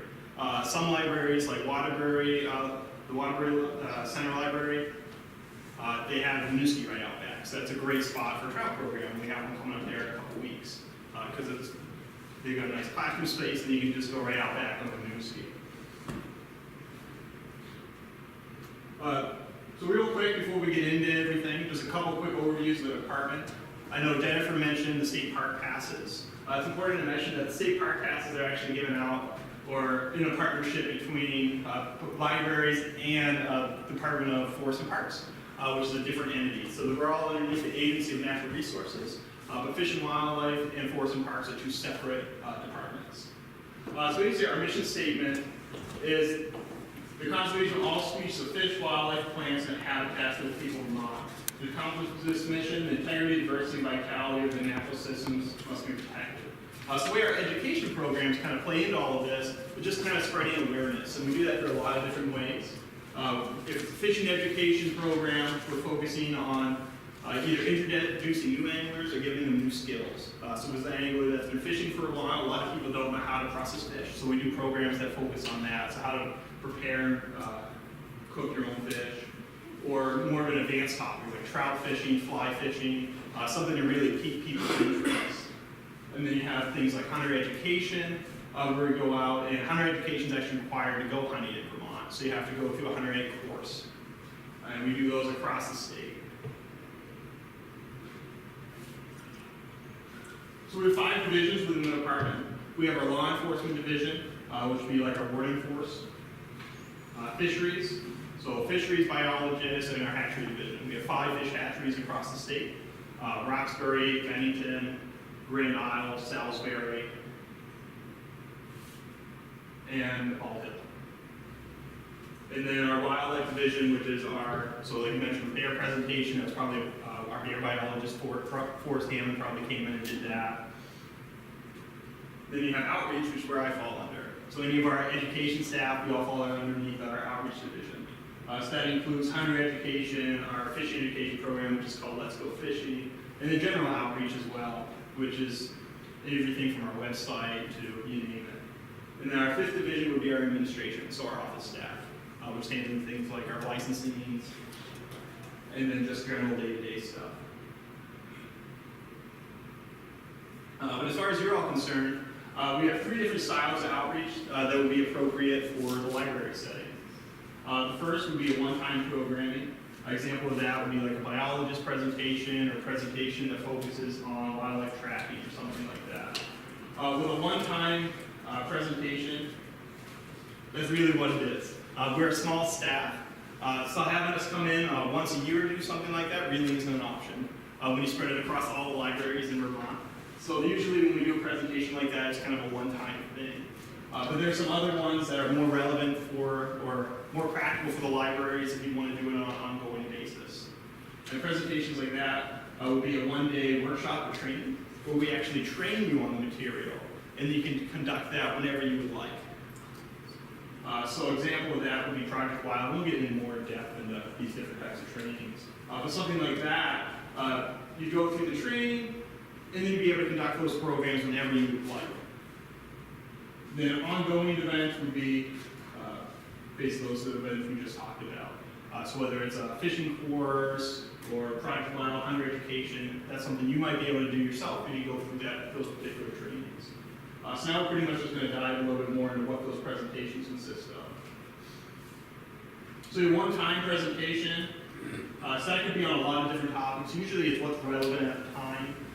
So there's been a lot of presentations lately on moose, which has been a big topic in Vermont, and the moose herd is on the decline right now. Then you have bear. This past year, and probably this spring as well, there was a lot of bear conflicts due to the amount of feed in the woods. So there wasn't much feed, so they were coming over and getting into trash cans and things like that. So a lot of those type of presentations kind of revolve around what's been happening in the news and what's really happening out there. Climate change is another big one we've been doing a lot of lately. So that's a really popular talk that Tom Rogers, one of our department staff, puts on. And we also have things like tracking demonstrations, which go over really well with the public. For something like a tracking demonstration, that's something where it would work really well for a library that's got a lot of woods nearby, or if you're not in a city setting. So like where we are right now, wouldn't be the best spot for that, because we'll still find some tracks, but it'll be things like cats and stuff like that. Whereas if you're in more an outdoor setting, that would be more practical for you. In an area like this, more of a lecture style setting, so something on like Moose Talk or something like that would be more relevant and more practical. For setting up a presentation, you're going to reach out to Allison Thomas, and all this information can be found on our website underneath education programs. But Allie kind of coordinates all of those across the state. And she'd also be able to help you come up with what be more, basically the best presentation for what you're looking for. A lot of times people reach out and they already have a topic in mind. But there may be a better topic out there for you based on what's been happening in the news that people would really react well to as well. She can help you out with that. We have our hunter education program. Hunter ed is a requirement. So for anybody who wants to go hunting, they have to take a hunter ed course. So if you do a hunter ed course at your library, it's going to fill up. Because there's a high demand for hunter ed courses across the state. You're going to draw in probably a different variety of people than what you would usually get in your library. Basically, it's anybody who wants to go hunting that's never hunted before has to take a hunter ed course. We have 400 active volunteer instructors across the state that have gone through our certification program and conduct these programs statewide. They're always looking for new places to conduct their programs. For what they would need for a space or something like this, for the first couple nights, if it's a traditional course, which they would do it over several nights, they would just need a classroom space. Regardless of what type of course they do, at every course they have to do some sort of live fire, which means they're either going to shoot some .22s or shotguns. So usually if we use a library, Most libraries, it works best to do the lecture type stuff in there, and then for the last day, we have the course go out to a range or something like that. So don't be turned away if you don't have a spot to shoot near your library. That's not a big deal. We would just go to a different location on the last day of the course. Because on the other side of things, most ranges don't have a classroom right next to it. So it kind of works well to partner in that way. If that's something you're looking to have at your library, Nicole Meyer, her contact information is listed below, kind of oversees all of our higher education stuff. But it's not just limited to like a basic higher ed course, which just certifies people. Past several years, we've been doing more advanced ones, which are things like field dressing, which is a big hurdle for a lot of people. It's something that's not covered in a typical higher ed class. So after you get deer, you harvest it, now what do? You have to gut it and field dress it. That's just in the process of getting out of the woods. But we do courses on it where we'll bring in a deer that's usually roadkill, and we'll show people how to field dress them. And that same thing, we get a large attendance on those too. And it's just one of those things that you really have to see to know how to do it well. But there's a lot of different types of seminars that do everything from stuff like that to cooking. This time of year, I think they have one coming up this weekend actually where they're doing turkey seminars. So on turkey hunting. It's a kind of a different style of hunting. Most higher ed courses focus a lot on the deer hunting side of things. It's a really popular, most people when they go hunting for the first time, it's usually for deer. But turkey hunting, a lot of people don't really know how to get started with that, so we do seminars and stuff like that, particularly during spring when we have turkey season starting out. Then you have Project Wild.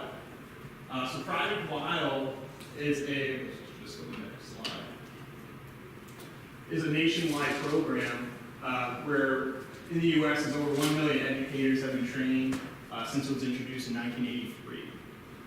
So this particular program, we actually spend a lot of time working with schools on this. So we go to schools, we train the staff on this. And what it is, it's a series of different curriculum guides. So you have Project Wild, which focuses on basically your mammals, birds, things like that. You have Aquatic Wild, which takes more of the aquatic approach, so fish, amphibians. And it's teaching kids how to learn about these different topics, so everything from wildlife conservation, carrying capacity, stuff like that. But you're learning about it in kind of a hands-on setting. So kids are playing games, running around, and they're learning about these different concepts. That's really what Project Wild is trying to teach these wildlife concepts to the kids, but in those kind of in games and different types of ways like that. So how that would work for you in a library is, I know a lot of libraries do a lot of like summer camp programs or things like that, and incorporating, because the kids a lot of times think, oh, they're playing a game, but they're also learning about the wildlife and stuff like that. So if you wanted to do like a nature program or something, that would be a really good way for you to get material for your program, but you're also focusing on concepts that are going to be relevant to what they're studying in school and things like that. To get certified in that, your contact person for that, again, would be Allie Thomas. That's usually about a 4-hour training. You go through the training course. We show you how to actually understand the curriculum, what it's there for. And then from there, you get the books and everything are supplied to you free. And then if you have any questions from that point forward, we're there for you. And we'll reach out and we can help you from there on. But definitely, if you have any sort of summer camp program, that would be a good program for you.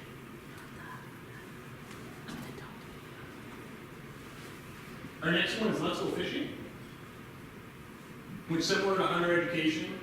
We have about 150 volunteer instructors that teach aquatic ed across the state. Let's Go Fishing is not required to go fishing though. Whereas, I mean, anybody can just go fishing. You don't need to go through a course. What we found is a lot of people, if you didn't grow up with a family that took you out fishing when you were a child, a lot of people don't know how to get started.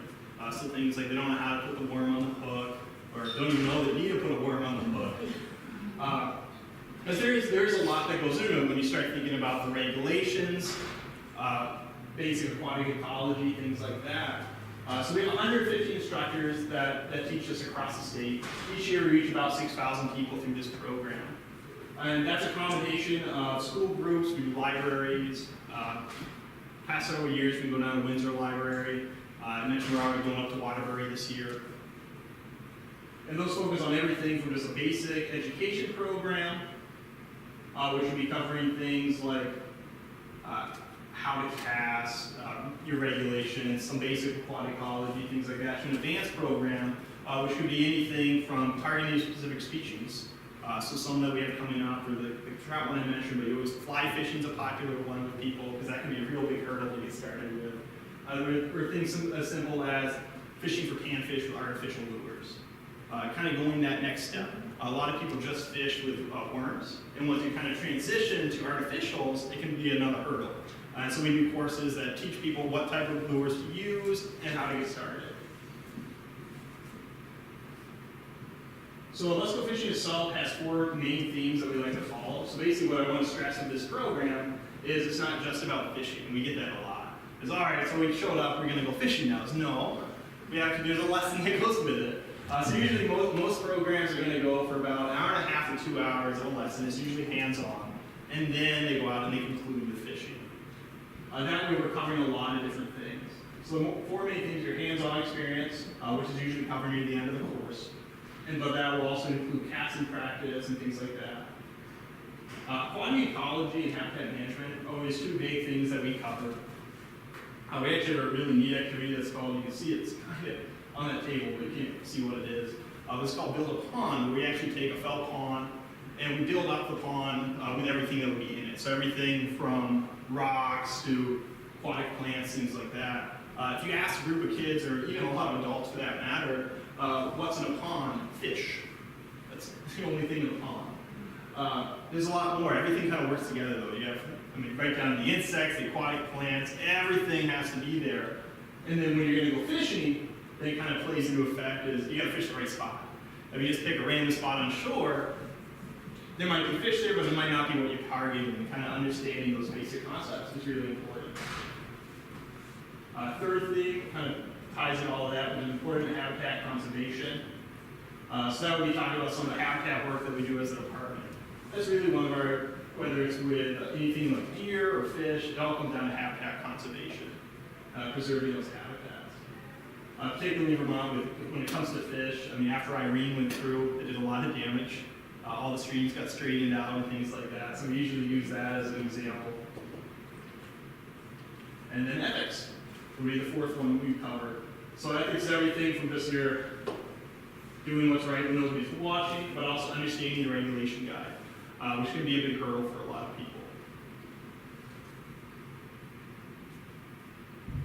So the next one, or one of the last ones I wanted to go over, isn't necessarily an education program, but it's relevant to the state park passes that you were talking about, which would be the Real Fun program. So Real Fun, right now we have 19 state parks that we supply with loaner fishing equipment across the state.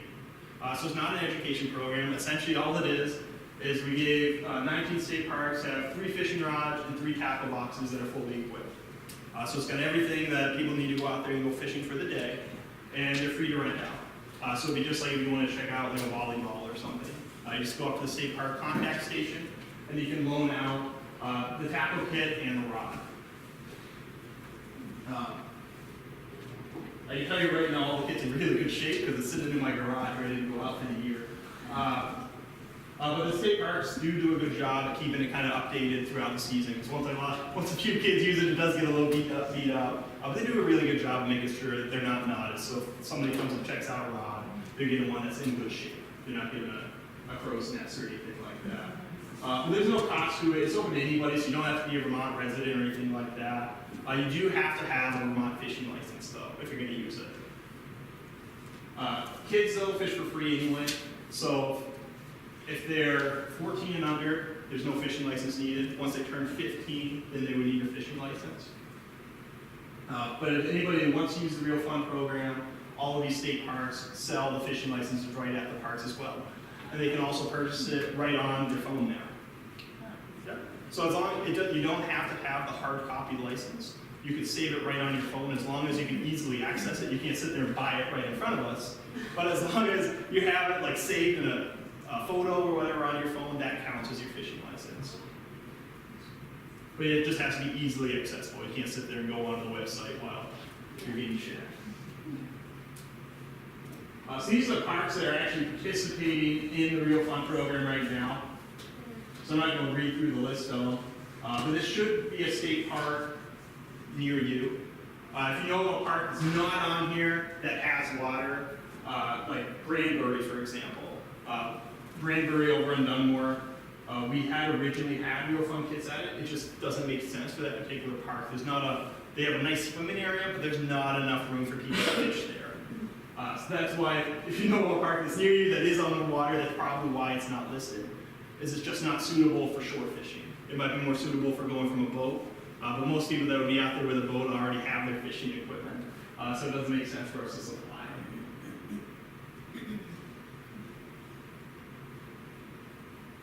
So for either of those programs, I would be your contact person. Any questions so far?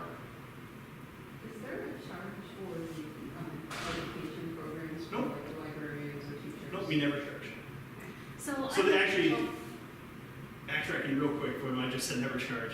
The only time we would charge is occasionally with like a fly tying program, if we're doing something like that, we charge, and that's just to cover the cost of materials, because that can get fairly costly really quick. But if it's something like a basic fishing program, anything like that, there's no charge to the library, and there's no charge to participants. They're all free. So if we hosted, like here in the department, for instance, like a Project Wild training for librarians, would that be something that was a possibility? That would actually be perfect. Yeah. Instead of having one library reach out to train, having you all do it at one time, that would make it a lot easier for everyone. Yes, that would be something, I know Allie and I were just talking about it the other day. That's kind of the direction she wanted this to go anyway. So that would be perfect. Okay, great, let's talk after. Oh, we're pretty much to that point. All right, so is there any questions? And, I mean, when it comes to the programs, like obviously now we're starting in like for the fishing stuff, so open water. Ice fishing, though, we do a lot of ice fishing programs across the state throughout the winter as well. So this particular winter was really busy for us, because most bodies of water had 2.5 to 3 feet on them. So whereas a lot of times we have to cancel programs throughout the winter due to ice conditions, this year we're pretty much going strong all winter long. Any questions? Do you have any paper handouts today? Or no? It's fine if you don't. Okay, it's fine if you don't. Yep. And that list of state parks that had Real Fun, and that's on the website? Yep. Okay. Yes, all of that information is right on our website. One other thing that you should know about is not necessarily an education program that we would go to the park or to your library. But if you have any patrons that are 12 to 14 years old, the department operates 2 Green Mountain conservation camps, or state conservation camps. We have one in Buck Lake, in Woodbury, another Kehoe and Castleton, which is where I just drove up from this morning. Both those camps pretty much do everything we just talked about in a week-long setting. So when the kids are there, they get their hunter ed certification, they get to shoot shotguns, 22s, they go canoeing, fishing. It's essentially as many outdoor skills that we can cram into a week. So it's an overnight camp. The cost for it is $250 for the week. We do have, yeah, so we're able to do that because of legislature. So we have so much money that's allotted to us that allows us to keep that cost down. That being said, we still have about 48% or so of the kids that come on scholarship, either full or partial.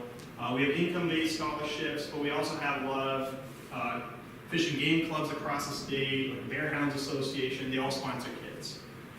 So really what that comes down to, if you know of a kid that wants to come to camp, have them contact us, because we can get them to camp. We just have to know about the kid. Yeah. So there's enough people out there willing to send them out there. We just have to find them. I was just Yes. going to plug, my son did Buck Lake a few years ago, and he had a fantastic time. And I had never heard of conservation camp until we were looking. It's amazing. I mean, what they get in that week is unreal. Yeah, they do a lot of stuff. They do. We're actually gearing up for it right now, so that's been a busy time for us. And hopefully within the next several weeks, we'll be able to actually get to Buck Lake.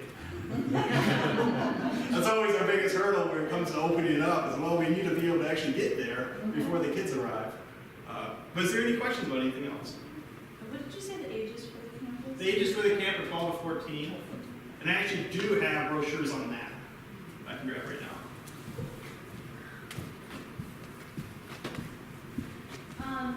As Corey gets those, we're moving into our break period now. We'll have about 15 minutes. You can feel free to come grab this stuff. I have some free books here that you are welcome to take, free adult. These are geared towards adults. And still snacks and stuff, bathrooms. You can take a look at some of this Vermont history stuff. I think somebody, okay, so here are the conservation camp brochures.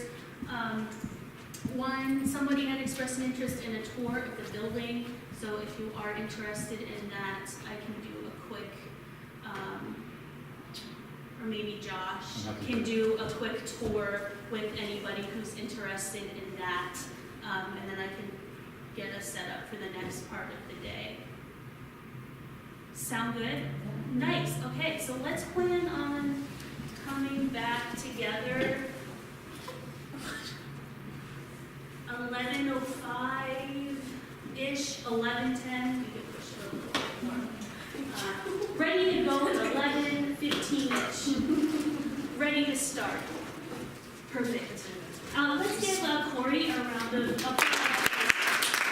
Thank you, Corey.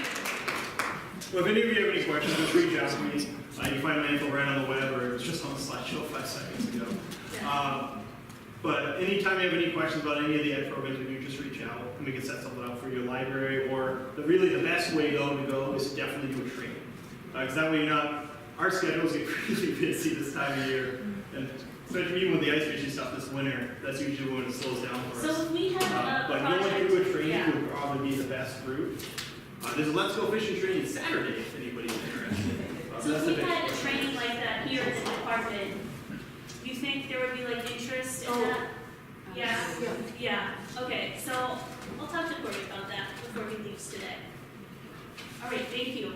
You guys, before we get into our discussion period, I wanted to just go back and touch on 2 of the slides that I didn't have time to talk about at the beginning. I was in the car taking my colleague Vin, who's our special populations consultant and director of the Able Library, to the airport, and I was telling him about this workshop, and he brought up this really interesting concept, strategy, related to passes and taking advantage of the things that are in your community, whether that's your neighborhood, whether that's your town, your county, or even your whole state. And it's called cultural asset mapping, also alternatively called creative asset inventories.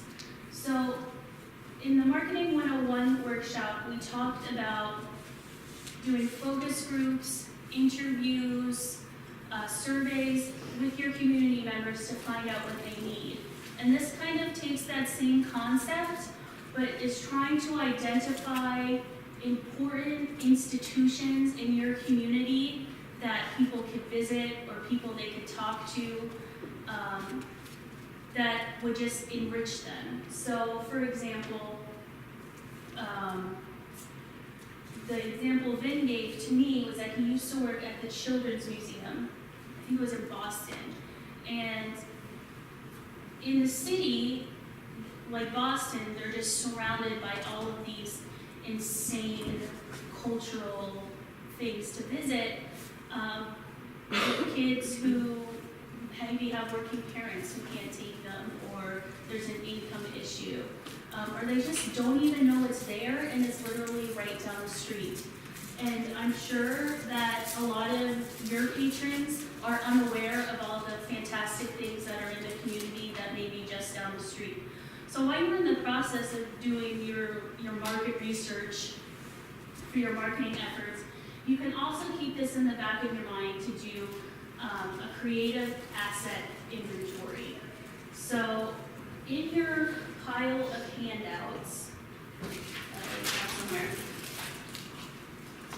there is a guide that was created by the Kentucky Arts Council, which I thought was apropos. It's a rural area just like us with only a few bigger cities. And they explain how to go out into your community, talk to people, and find out some of these cultural institutions that people might not know exist, and then map them. It might not be a literal map. It may just be a list or a spreadsheet or something like that, but really taking advantage of all that your community has to offer. And there's things that you wouldn't even necessarily think about. There's a whole, in the back, there's a checklist. There's the obvious stuff like performing groups and historical societies and community resources like that. But there's also things like, there was one that was really, like free parking lots, park and rides. The things that aren't necessarily the cultural institution, but that help people use the cultural institution. And when you're bundling experiences for your patrons, knowing where all of these things are and knowing what's at them can be super helpful. Like, and we're going to talk about this in a little bit. You're offering passes to these places, but are they ADA compliant? If you have a patron in a wheelchair, if they're interested in going to this place, what's that experience going to be like for them? So this really gives you a 360 awareness of everything that's going on in your community. So I highly recommend you take a look at this guide. There's lots of other information online. I think this really started in urban areas, creating this for neighborhoods, but I think that you can easily make this for your town or for your county, and sort of give your patrons a real big overview of what's available. And you either connect it to the passes or you don't. It's just a way how to market the things in your community and take advantage of everything there is to be offered there. Any questions about that? And one last thing I wanted to talk about, sort of related to this, because I definitely never go workshop without mentioning accessibility or diversity. On the back of your agenda, I didn't really have enough for a full handout, but on the back of your agenda, you'll find some accessibility things. So when we're thinking about giving passes to museums and to state parks, most likely what you have in mind is an able-bodied patron or family, and it's going to be great. You're going to give them the pass and they're just going to have a great time. Well, what if you have a pass to the Shelburne Museum and your patron is blind or visually impaired and it's an art exhibit? Well, that's a challenge, right? Or you have a patron in a wheelchair who wants to experience nature and go to a state park. What are you going to do? So I wanted to give you a couple of resources for these things. The Vermont Arts Council has an awesome page on their website about making the arts accessible, whether that's if you have a presenter come and you have a deaf patron who wants to join hiring an interpreter, things about, for people in wheelchairs, how to get for certain buildings, blind or visually impaired people. So there's a guide related to all of this that I hope you'll check out and keep in mind. The Shelburne Museum has free events that are called Art in Hand. So for visually impaired peeps, they can go to the museum and a trained guide will lead them through, and it's very tactile, so they're allowed to touch, and it's a great way for visually impaired people to experience art. And that, they don't have like a separate page on their website for that, but if you go to their calendar, I think they do it for every pretty major exhibit that they have. So that's definitely something to market to your patrons. And then the final thing, and I've actually had some experience with Vermont Adaptive Sports. They work with organizations like the Vermont Association for the Blind and Visually Impaired. I used to be a driver for them, and I used to take visually impaired folks to Vermont Adaptive events. So it would be in state parks usually, and they would have special canoes and bicycles that are geared for visually impaired people to keep them safe. Sometimes a sighted person would be in the canoe or something with them to guide them, just to keep them safe and able to do all the things that we do as somebody who doesn't have those same physical advantages that we do. And there's always trained staff there, all that sort of thing. So I highly recommend looking at their events. I believe the events they do with like VTLIB are free. We were able to get to the state parks for free. They're able to take advantage of these events. Alternatively, I recommend being a driver for them because it's really fun and you meet a lot of cool people, and it definitely makes a difference. And then diversity, just touch on really briefly, when you're marketing events to your patrons and passes, just to keep this in mind. We have a lot of awesome people in Vermont that a lot of people don't know about, and a lot of different performances by people from all over the world. So just keep an eye on marketing those just as much as you market the other things that you usually do make available. The Vermont African American Heritage Trail is awesome. We'll send out a link afterwards to that. The brochure is kind of long, so I didn't want to waste a lot of paper on that. But that's a really good resource. And checking out the Vermont Arts Council and Vermont Humanities Council, you can find a lot of other events. And just, if you have an artist in your community, if you have a performer in your community that, is from, Uganda or something, often they just love to come in and talk about where they're from and do a performance for you.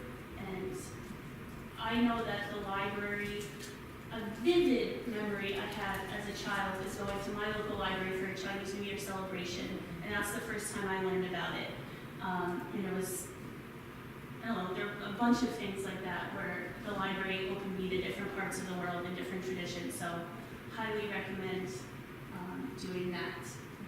Not only to reflect your community, but the community you want to have, or the community in the whole world, to get super cheesy about it.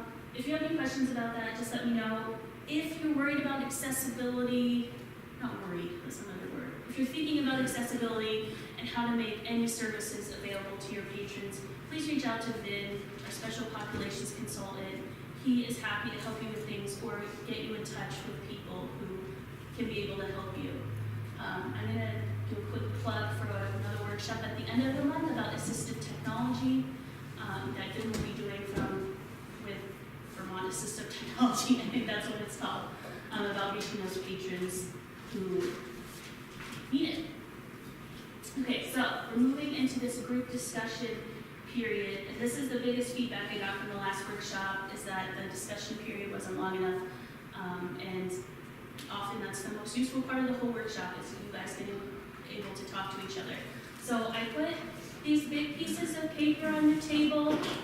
Now, you don't have to write on them, but I'm hoping that with, as your discussion goes on, and you have some epiphanies or huge main ideas, that you'll put them on the paper and then we can put them up here and we'll talk about them at the end. Josh and I came up with some topics that you might want to discuss with community partners, maybe how to do a creative asset inventory in your community, and then some of the things that you sort of briefly mentioned so far, like how to promote passes that circulate less often, bundling things into experiences rather than just here's a pass, go, do whatever you want with it. So these are some ideas.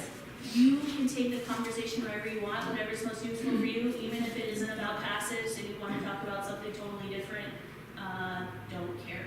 So don't care at all. As long as you're talking about something library related, I don't care. If you want to make groups that make more sense to you, maybe if one person libraries want to go together or whatever, or you just want to stay at the table that you're at.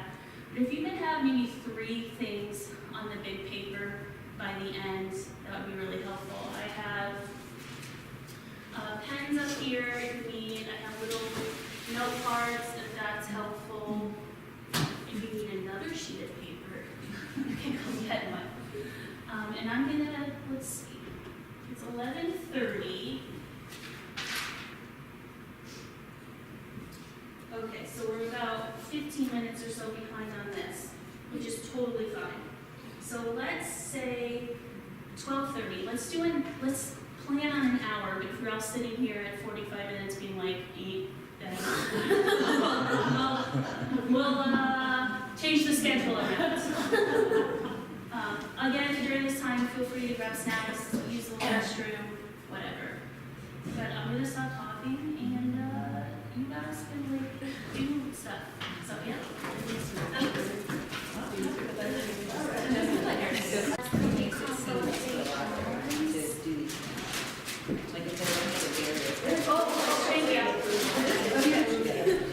Just in case it goes long. Okay, you want to put in that box or toss on that table? Yeah, perfect.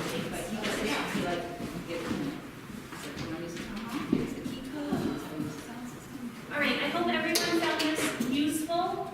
I heard some really good conversations. I heard talking about universal class over here, which I love to hear because we pay a lot of money for it. And a lot of people are using it. And I heard some awesome ones over here. So I wanted to go over what you guys wrote on the paper. And if there are any questions raised, maybe we can have a little discussion here.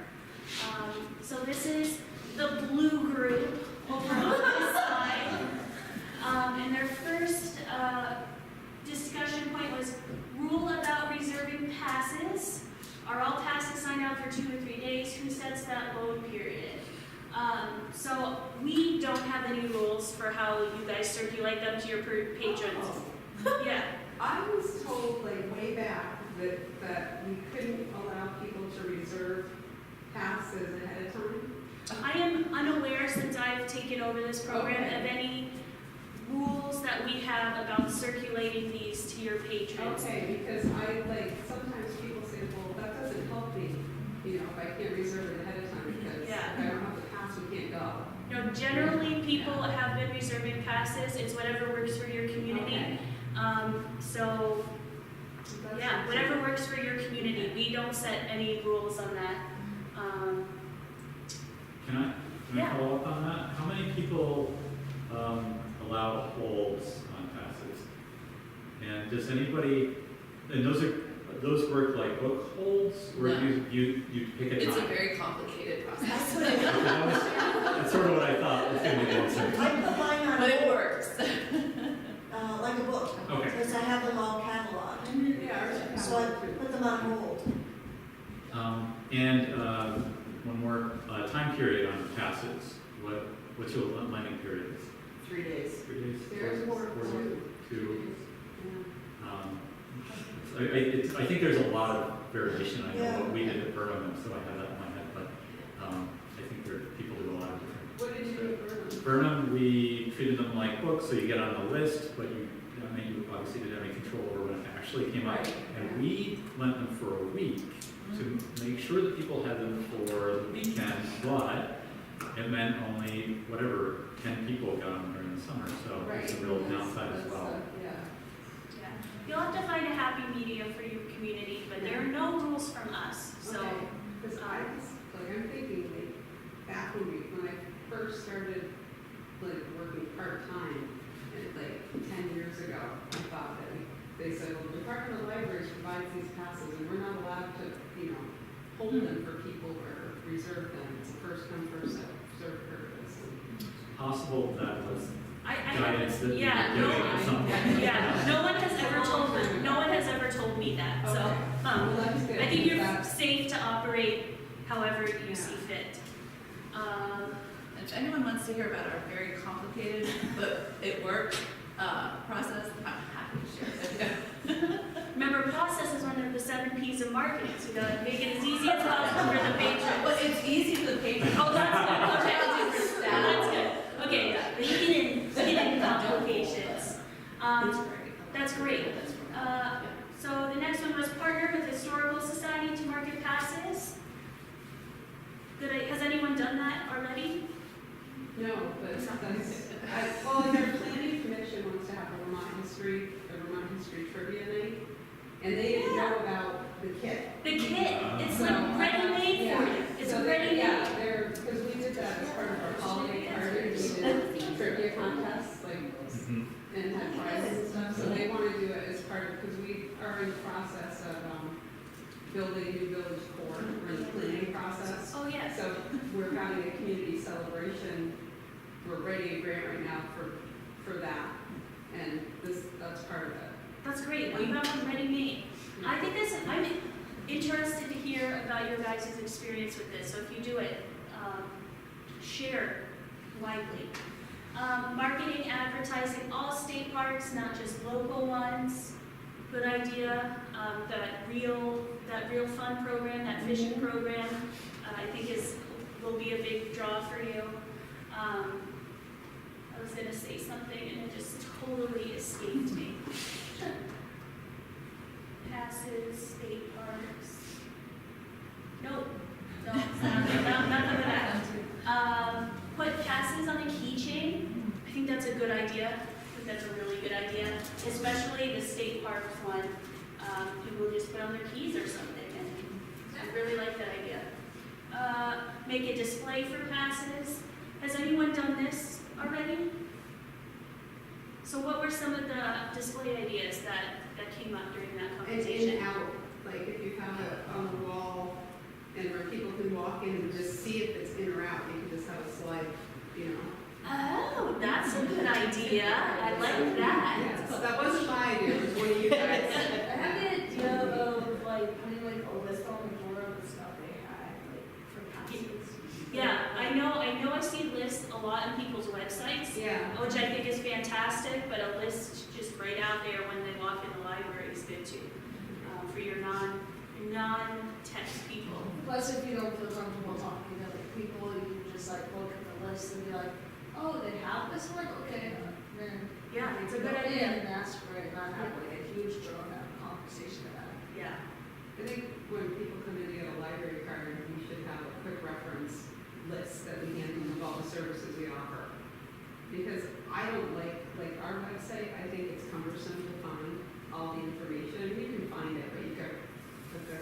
But I think if they have like a large bookmark kind of thing, It's a great idea, and it's actually something that we've been talking about doing here, because we kind of have a really pathetic brochure right now.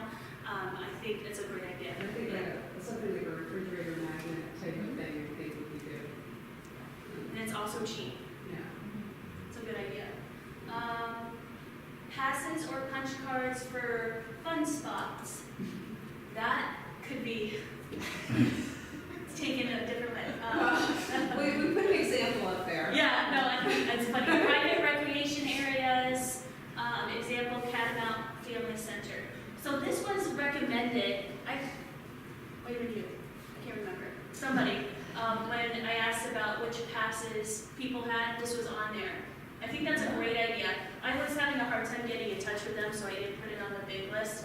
But this is, Actually, it's in Williston, and we're Yeah. not sure what's gonna happen because the town just is about to purchase the land, I believe. aha. So I'm not sure, because we were Right. just talking about getting a pass there, and, we're not sure how that's gonna. And that's why you have to just reach out to all these places to double check. And this show, literally reach out to anybody in a certain mile radius. And if they don't already have a pass program, ask them if they would be willing to do a pass program. If it's a place where they're struggling to get people to come, they might be like, oh. And even if they don't give it to you for free, maybe they say you cut a deal or something like that. Literally reach out to anybody and anyone who can. Any other things that the Blue Group talked about that you want to share out? Paranormal presentations are a huge hit. I heard something about ghosts over there. No, those are my two most successful programs ever. And who did that presentation? The first one was Dustin Perry from Ghost Hunters, and I happened to come into Highgate. Like the TV show? Yeah. Wow! Anymore, but he was on it for a number of years. Wow, that's awesome to see that too. He does a lot of motivational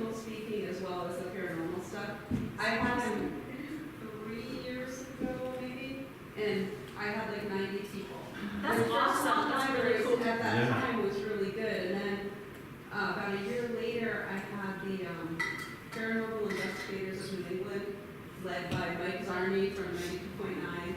They came to our library, and we had 120-something people in attendance for their lecture. And then we had groups of 10, anybody who wanted to stay, groups of 8 or 10, do a ghost hunt in the library with members of their team, and people loved it. Did you find any ghosts? Oh, yeah. Yeah. Yeah, but the problem is I can't get them to come to Highgate for me because I don't have a big enough venue to do this in Highgate, so I contacted them too. And my library is the size of this room, and the elementary Opportunity school for won't let us in. partnership. Yeah. Opportunity for a partnership. Yeah. You're like, hey, you have a big space, let's do this. But we don't have, Highgate doesn't really have anything, So Yeah. businesses or anything that's open. So school auditorium? Well, that's what I'm doing, Dustin Perry, is at the school auditorium, I think, but they won't let us do a ghost hunt. So paranormal investigators turned me down. They didn't think people would show up for them for just a lecture. They didn't want to go on. Yeah. That's so interesting. It was fun. Would they welcome in the cemeteries? Oh, I There's bet gotta it be a would. cemetery. Yeah, but That's very interesting, and I definitely would just go to that lecture. well, Woodstock had a similar, what started it for me was Yeah. Woodstock Library. That's one of their most successful programs ever, was something on paranormal that they did. That's very funny. I love it. So this is the Green Group's paper. They started off with pass promotion, bundle pass, local info, maps, etc. Awesome. The sort of curating that experience that we were talking about earlier. Taylor, whoops. Okay, Taylor to 20-30 somethings. Date night, question mark? This came up in the last marketing workshop, trying to get this age group. That came up because a couple of years ago, we got the American Precision Museum passes. Yes, And we're still giving those out for And I said to my husband, I was like, I've never been, you want to go? So we went on a Saturday. Oh my gosh, we had the best time. The museum was awesome, the staff was great. But then Windsor has this like co-op area where there's a whiskey distillery. It's beautiful. There's a fabulous restaurant. There's this park we didn't even get to that has like sculptures and stuff. There was so much to do in Little Windsor, Vermont. And This is beautiful. absolutely exactly the type of thing that we've been talking about today. You're surrounded by one pass, you have all of these other activities, and it's not that hard to curate a day for somebody. They check out a day from your library, and I think the biggest hurdle to those sort of things is transportation. And I wanted to have like a transportation segment today, because that's one of the reasons that we hear that people don't take the historic sites passes, because they're kind of clustered in certain parts of the state that's hard to get to. So if you guys, keep thinking about this, which I hope you do, maybe some sort of carpooling discussion that you can create in your community, or get your volunteers, or have a partnership with a local busing company that will give you a discount because you're a library or something like that. That's something that I want to keep thinking about as we go into the future. And even making trips, have people pay $5 or $10, and if somebody can't pay $5 or $10, you have one of your patrons sponsor somebody. I was thinking about that a little bit, but didn't have enough time to put it in. As a 20 to 30 something, I think it's a great idea. And that's, we also talked about trivia for this age group as well. Which I also think is a good idea. Partnership collab with Historical Society, that was great. That seems to be a popular one. Build displays around passes, pair books, brochures, etc. Great idea. Keep kids learning. Last day of school, you meet the passes. And I think did I hear that maybe combining this with like your summer reading presentation?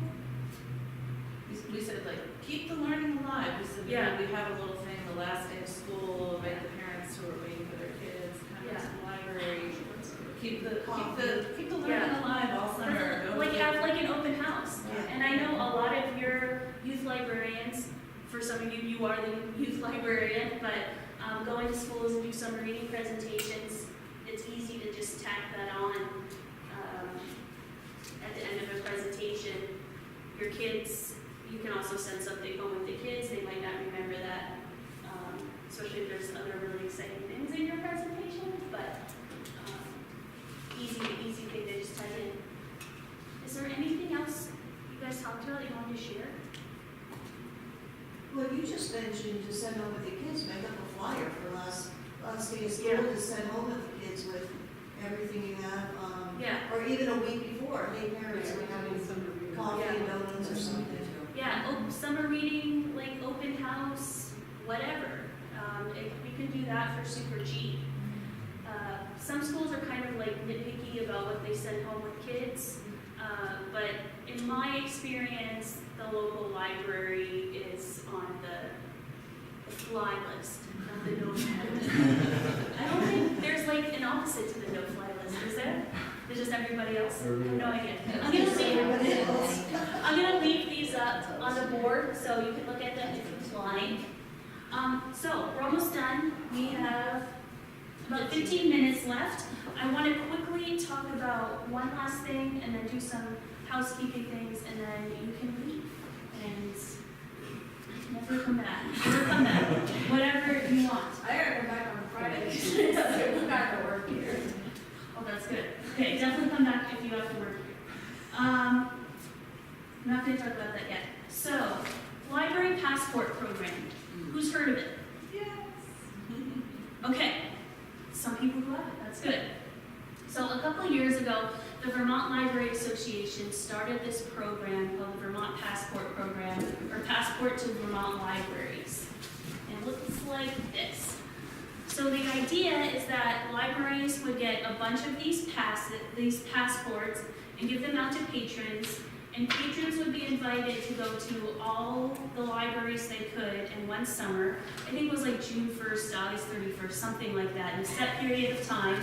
And there would be prizes given to whoever got the most libraries. I think there was a kids category and an adult category.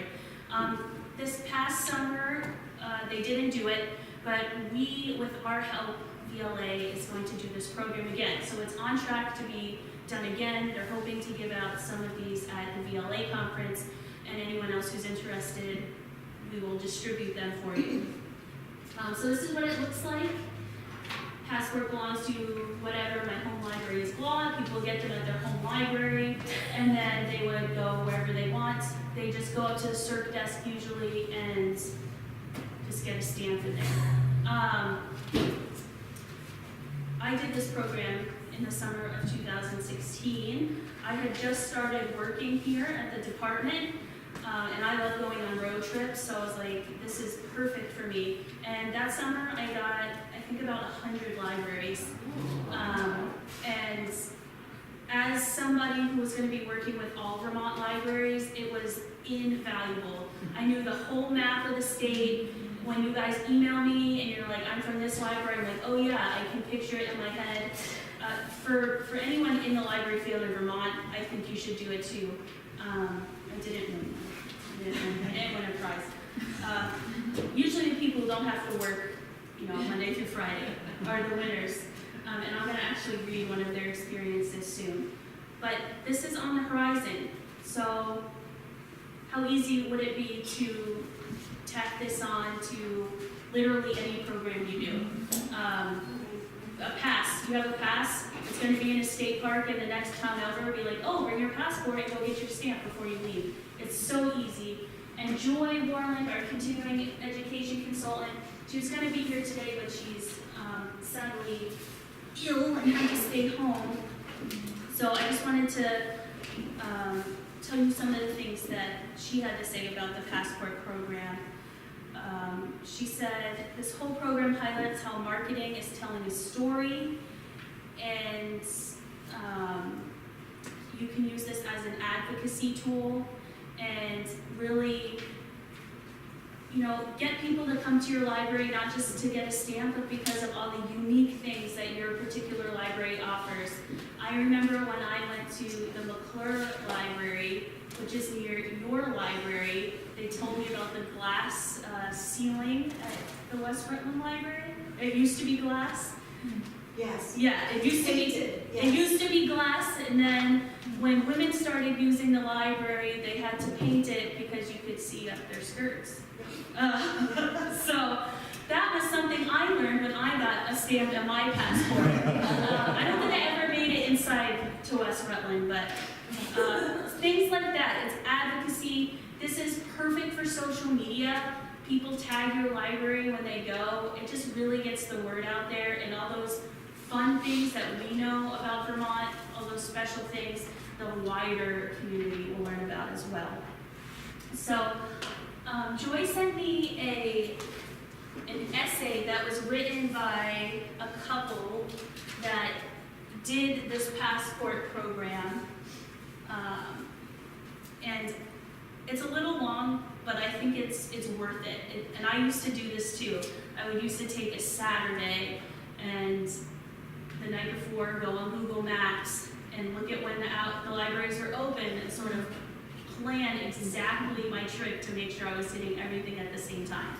So this is called 7 Stamps on One Saturday by Beth Brown Limerick. When we awoke in our RV on Saturday, July 16, 2016, the sun was shining and our route was planned. The quest for VLA passport stamps in the roads of Vermont beckoned. From Randolph, we traveled east to reach our first stop, Chelsea. Up and over Chelsea Mountain Road, we bravely went, parked on the edge of the delightful town green, and went inside. Tony greeted us with great enthusiasm, and she even took our picture. Virgil, who used to work there, had told her to expect us as I had emailed him to inquire about the library hours on Saturdays.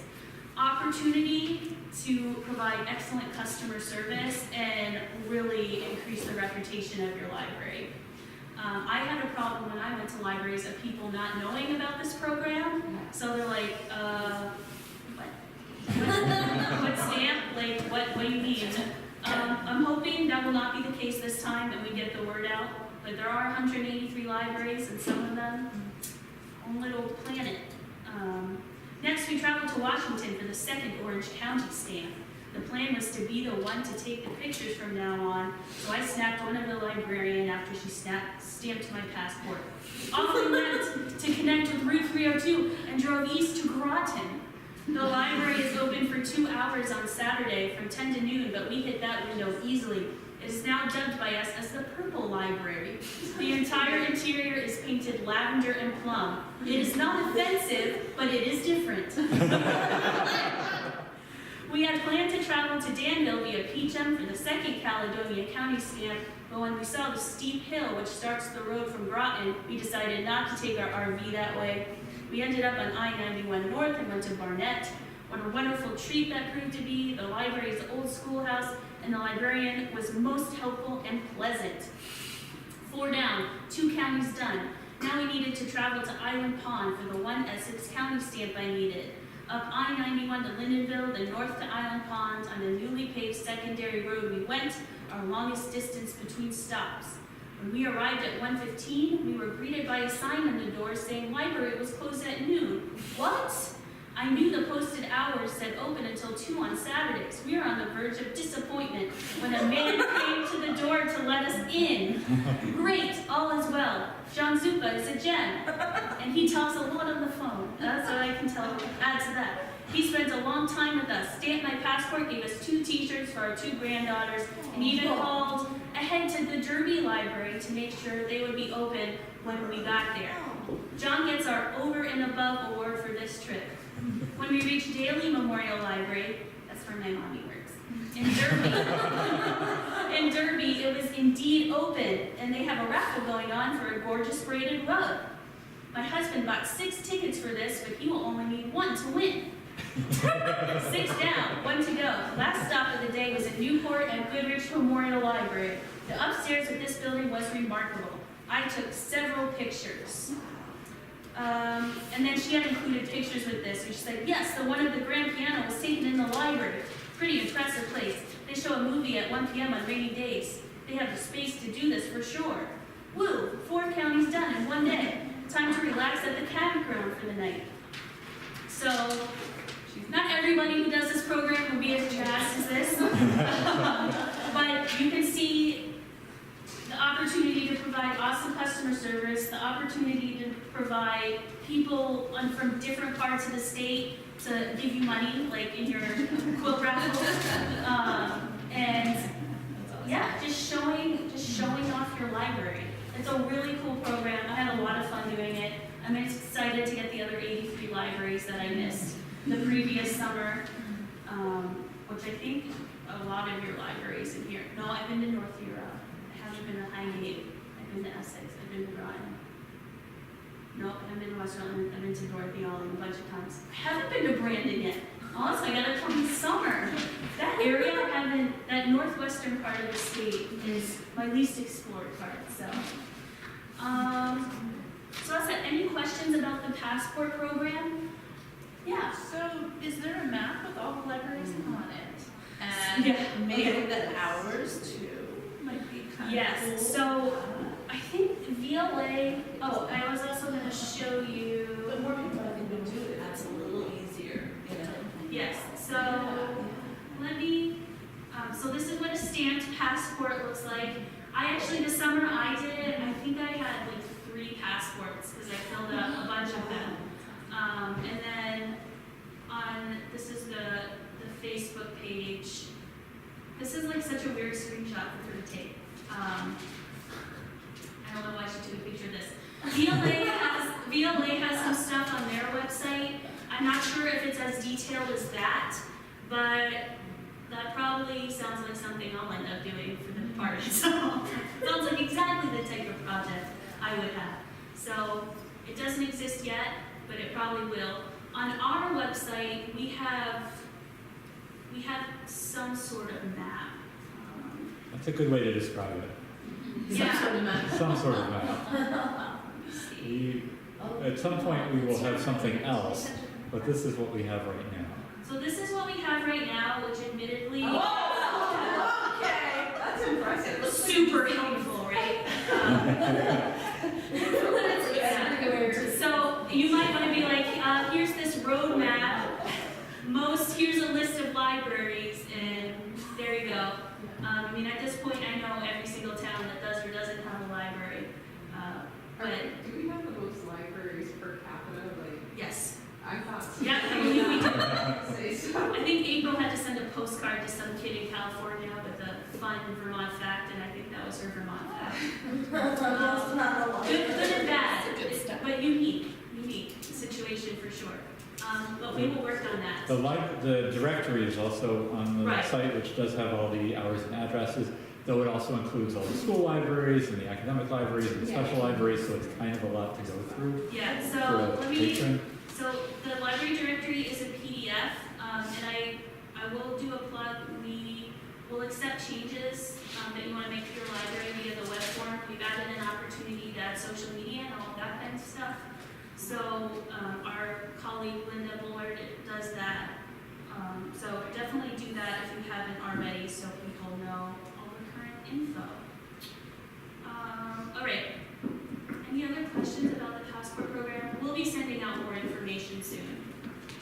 Okay. I wanted to show you one quick thing, which I think I closed out of, which was the African American Heritage Trail. I wanted to show you what the guide looked like because it's super awesome. Whoa.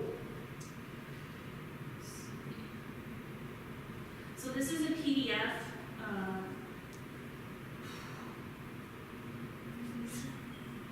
It has a big. I think it's the first slide. Here's on the first slide. Okay, so it's not loading yet. Anyway, this is what it looks like. It has all the spots in there. I just have a strong desire to get people to go out to this because I think it's an incredible untapped resource. I'm definitely hitting this up this summer and doing a bunch of this. So the more you can get this out to your patrons, I would highly recommend it. There's probably something in your area that you didn't even know was there. Like how often do you stop and read these like green markers you see on the side of the road? Probably never. At least I don't. Maybe you're better than I am. I hope so. So I wanted to share that. And then a couple last things before we wrap up. If you're interested in marketing and programming and doing that kind of stuff, so this was the second class in our marketing suite. The last class in that suite I called it Hosting 101. I think it has an actual name now. We'll be talking about hosting performers, more specifically at your library. So how to reach out to performers, what the proper etiquette for having them at your library, all that kind of stuff. We're going to be using, there's a band called the Zookeepers, which is doing a library fundraising tour. I think they might be stopping at some of your libraries, and they'll do a performance, and it's by donation, and they'll give the proceeds to your library. So we're going to be using them as sort of a case study for how to host a performer, do a performance, all that kind of stuff. And then at the end of that, a representative from AARP will be here. They have some monies for libraries to put little free libraries in their communities. So she'll be talking about that program, and little free libraries are a fantastic marketing tool, and they're not only useful, but for marketing, very good. So that will be on May 14th from 9:30 to 12:30. We'll also try and film that one. And then on June 14th, sort of like the ILL roundtables that April hosts online, we're going to have a marketing roundtable. So you can just plug into Skype. No, it's not Skype. What is it? GoToMeeting. And we'll, from wherever you are, we'll meet, and any marketing questions or ideas or things that you've done, we'll talk about. And then I have started a marketing email sent out monthly. So if you're interested in that, you can sign up. Will be tips and tricks and stuff that I find that I think will be useful. And if you're interested in that, just come up to me at the end. And then I'm going to leave this up. It's my email and phone, Josh's, and then Joy Moreland, who's our CE consultant. If you should follow us on social media, because you should, because it's awesome. And we follow all the libraries that we can. And if you're doing any sort of marketing thing, this is the hashtag to use on your post, and I'll be following that and seeing what cool things you guys are doing. So I'm going to leave this up. The one last thing before you can escape is in the very bottom of your packet from today, you have an evaluation for this workshop. If you could please fill this out before you go. Like I said before, we really use this feedback to make our workshops better, and it's super helpful for us. And when you're finished, there is a box over here on this table that you can just drop it in. If you want to take more brochures, please do that. These free books. If you need a bag to carry your stuff, I have some up here. You can take some of those. Take some snacks for the road. Any other questions? Thank you so much for coming today. I really had a good time, and I hope it was useful to you. And keep in touch with each other, and I'm excited to see what you guys do this summer with the passes. And thank you to Josh for troubleshooting today. Thanks I for really having me. appreciate it.